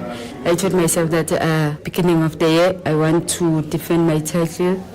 I also get extra bonus to win 5 out of 5 and be the first black woman to win the Grand Prix, because I still have a bigger goals. Like this, I am looking forward to break my essay record when it comes to my 42 in Valencia. That will complete my season. The 30-year-old said her preparation for her second marathon in Valencia are going smoothly and she feels ready for the challenge on international soil. Preparation for Valencia, they're going so very well so far. I can't complain with anything because the support is there for me. My physios, coach, and recovery at Power to Health, they always there. They make sure that I get the support as much as I can be. I can keep the body fit and physical and mentally because marathon is taking a lot and it's very hard. If you see comrade, that is very hard. Also marathon is very hard to prepare. Need you to be more focused and be mentally healthy. For any sports stories you'd like to share with us, please send an email to newsroom@channelafrica.co.za or call us on +2711 714 4459. This is Channel Africa Sport with me, Figile Lungwati. Sports on Channel Africa. The African perspective. Channel Africa. Your Africa, your voice, your channel. Channel Africa. The African perspective. Got something to say? Are you passionate about issues that matter? Do you have a voice that deserves to be heard? Well, we've got the perfect platform for you. Call in or drop us a WhatsApp on +27 63 406 9126. And we will call you back. So you could have your say and be part of the conversation. 30 years of age. I just turned 30 on the 15th of November. So that's who I am, you know. It's not just talk. It's your chance to air your views. Share your opinion. Engage with a community that values your perspective. Follow us on our social media. Visit our website at www.channelafrica.co.za and get ready to share your views on Channel Africa, the African perspective. The rhythm of Africa, the pulse of the continent. This is Channel Africa, the African perspective. Well, let's keep things moving. It's time for our latest business news with Nosipho Zuma. Business news on Channel Africa, the African perspective. Thank you, Palesa. Good morning. In your business news this hour, political parties in South Africa's parliament have expectations for the medium-term budget policy statement, including measures to create jobs and grow the economy. Our Finance Minister Enoch Godongwana will deliver the 2025 statement in parliament this afternoon. It comes much later because the process to adopt the budget was unusually late this year. The African National Congress MP Dr. Joe Maswanganyi and the Democratic Alliance MP Dr. Mark Buke. We saw the statistics being more positive, 248,000 jobs being created. We need more to dent youth unemployment. Our focus today is on the spending of this government. We need to make sure that current spending is done a lot more efficiently. We'll do that through spending reviews, which needs to become an embedded culture of how we run our budgets. And at every budget cycle, we need to have these spending reviews and their outcomes and the savings therefrom announced. One of South Africa's opposition, the Inkatha Freedom Party, says it expects an increase in budget for frontline services such as education and health. IFP Chief Whip in Parliament, Nhlanhla Hadebe, explains what they are looking out for. To increase the allocation for the frontline departments, your education, your police, your health, as well as the social development. To mitigate the burden imposed by the regressive fiscal measures like the fuel increase and the non-increase of the zero-rated food basket. And lastly, to come up with a coherent strategy to sustain the 1 trillion infrastructure investment. One of South Africa's top retail banks, the First National Bank, which is the FNB, has launched a new cross-border payment platform with MasterCard. The platform aims to make remittances and international transfers easier and cheaper. Now, the global platform will help customers looking to send money to other African countries like Zimbabwe, Malawi, Mozambique, and Ghana.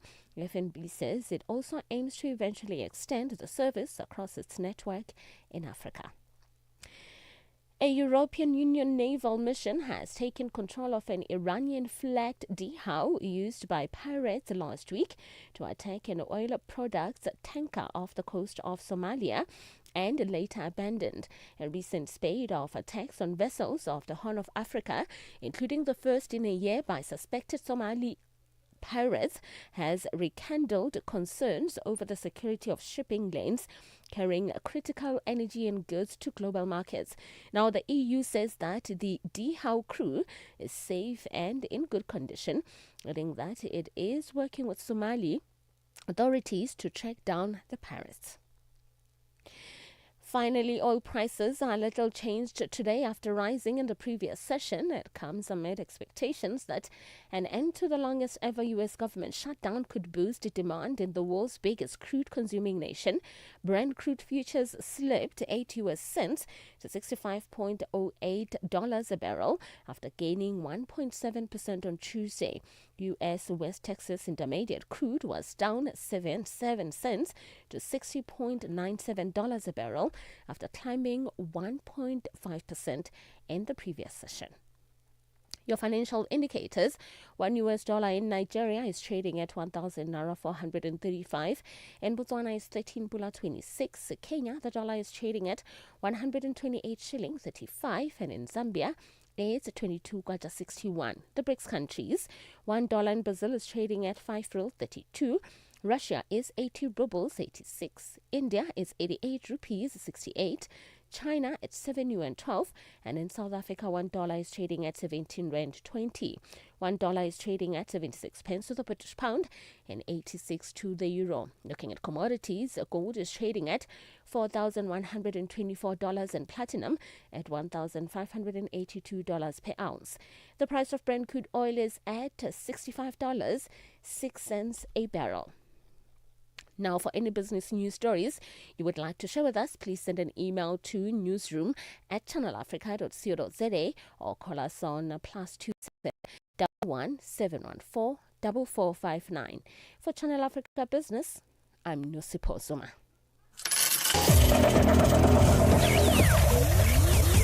Business news on Channel Africa. The African perspective. Parlez-vous couramment le français? Êtes-vous passionné par la radio? Et êtes-vous qualifié pour travailler en Afrique du Sud? Envoyez-nous votre CV et vos 3 minutes démo en MP3 à @channelafrica.co.za pour avoir une chance de rejoindre la famille Channel Africa. Si vous n'avez pas de réponse après 14 jours, cela signifie que vous n'avez pas été retenu. Channel Africa, la perspective africaine. Channel Africa, the African perspective.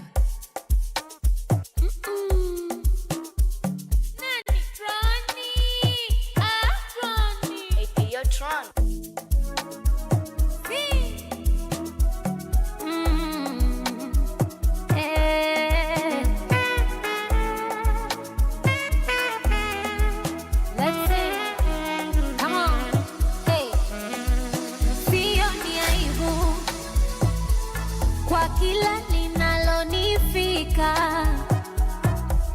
maana kukosea ni wajibu. Mola meshaandika na sianguki, mimi nimechaguliwa na nitegemea achoki, hajawahi kupitiwa.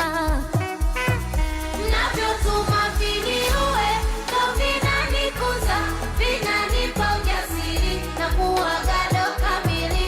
Taka kunidhurumia, upite kwake kwanza. Mungu wangu halali, ana ulinzi mkali, na ndiyo maana naringa, naringa, naringa, naringa, naringa, nalindwa na Mungu. Msinione navimba, navimba.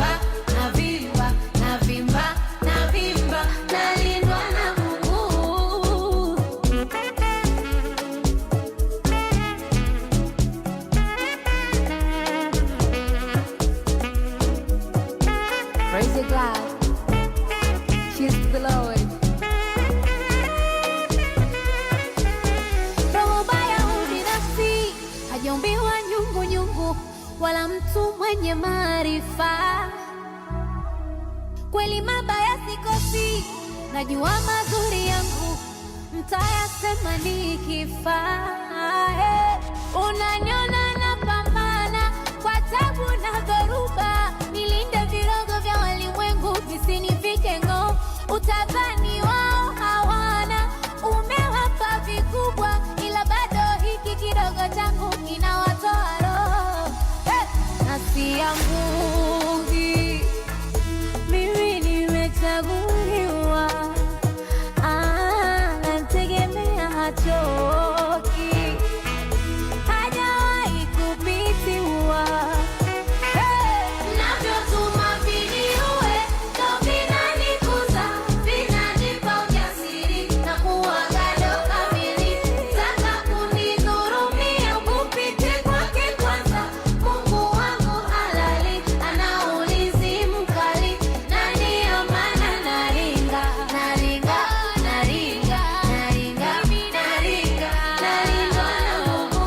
Msinione navimba, navimba, navimba, navimba, navimba, nalindwa na Mungu.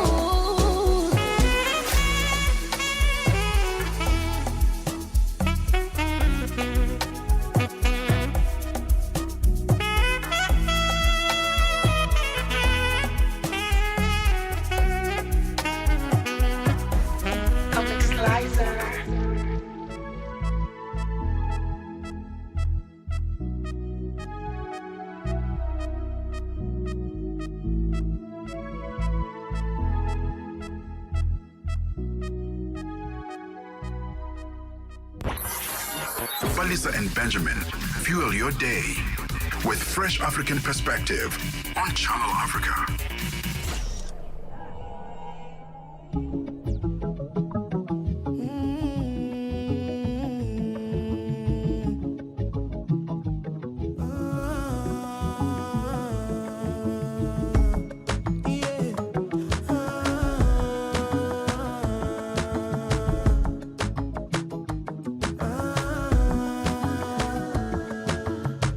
Dopamine, dopamine, give it to me, all over me, pour it all over me. I wanna feel, I wanna see.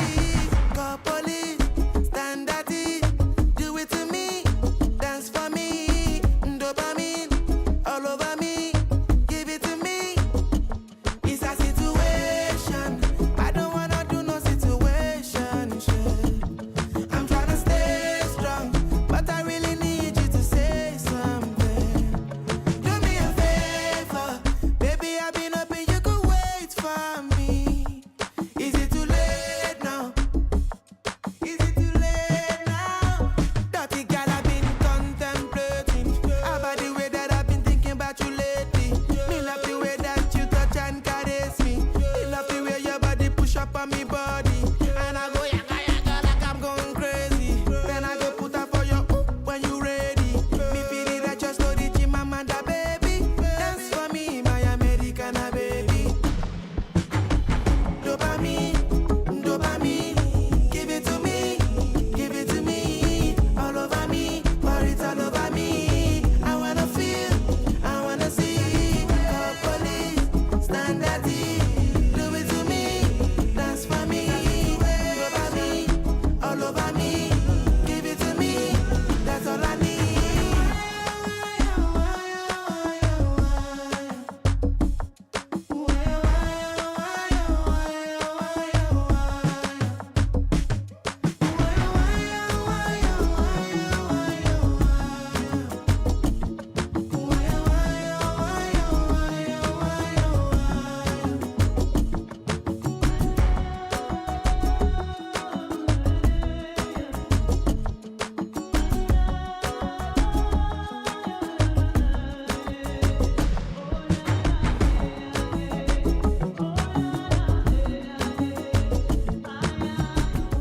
Oh, I love this guy, Fireboy DML. If there's a Gen Z that I want to be like is definitely Fireboy DML. That one is titled Dopamine. And before that, equally as cool is Tanzania's Zuchu with one titled Naringa. I'm Love also me a some fan Zuchu. there. Oh man, I'm a big fan of these two musicians. And like the younger they are, it's just like it's great to see musicians just holding that African flag high. Well, we're going to be coming back and we're going to be looking at our On the Move poll, giving you the results of that, but also we're going to do a throw forward after this break. We have outside broadcast with our Africa Update team. We'll find out what they're up to.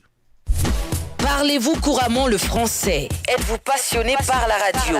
Et êtes-vous qualifié pour travailler en Afrique du Sud? Envoyez-nous votre CV et vos 3 minutes démo en MP3 à @channelafrica.co.za pour avoir une chance de rejoindre la famille Channel Africa. Si vous n'avez pas de réponse après 14 jours, cela signifie que vous n'avez pas été retenu. Channel Africa, la perspective africaine. No time to waste. Be on the move with Benjamin Moshatama and Palesa. Hey, it's the third and final day of the AUSISA Africa and Global South Water and Sanitation Dialogue. We've been having some great broadcasts from our news team. Lulu Gabu is wrapping things up today there at the conference that's taking place in Kempton Park here in South Africa, not far away from our Johannesburg studios. Hey, Lulu, how's it going? Hey guys, good morning, good morning. It is a happy Wednesday, isn't it? Happy Hump Day. Hump day it is. Hump day is not the same without you in the office, but we know that you're doing some fantastic work out there. Tell us what we can expect today. You know what? It's been an amazing couple of days. I mean, this started on Sunday. We came on board on Monday, and we've been speaking to amazing experts, executives of different water boards, not only in South Africa, but across the African continent and the globe. Today is the final day of our CISA, the first Africa Water and Sanitation Technical Conference. And today we're going to be speaking to Nancy Godson, who is from Ghana. Now, she's a social development export officer in charge of low-income customer support department, GWL, in Accra West region. So she'll unpack for us exactly how this summit, basically what it did for her, and as a speaker, what message she has for the people attending the summit, and obviously the people who are tuning in through Africa Update and Channel Africa. So it is an amazing time and a lot coming up in this next hour. Looking forward to Lulu. Have a good time, and we'll see you back in studio tomorrow. Well, let's get things going. We have to get out of here. It's been a good one, Pali. It certainly has. We've had a good time together. Let's go and look at today's On the Move poll on our X handle and how we wrapped up that. We had a very interesting conversation in the first hour of the show. We were talking about polyamory, and we asked you the question, do you think modern relationships are moving toward more open forms of love? And the options we gave you there were yes, love can be shared, maybe if all consent, no, one partner is enough, and it depends on the values. Well, it seems like the majority of you, 40%, are saying yes, love can be shared. And we have an even split for the next three options, 20%, 20%, 20% for maybe if all consent, no, one partner is enough, and it depends on the value. So the winning one is yes, love can be shared. So we are right. Africans are more open-minded to different relationship styles now. All right. Yeah, man, that's how we wrap things up. Remember, you can stay engaged on our different platforms. Just to remind you of our website, go to www.channelafrica.co.za. That's where, everything that we do and we're all about can be found there on that platform. So don't be shy. Go to our website. You can also stream us live there. There are many things to play around with. There are podcasts, the latest news from our digital news team. So definitely do check it out there. But we're going to leave you with this one titled Africa, a beautiful collaboration between Habib Koite and Bamada.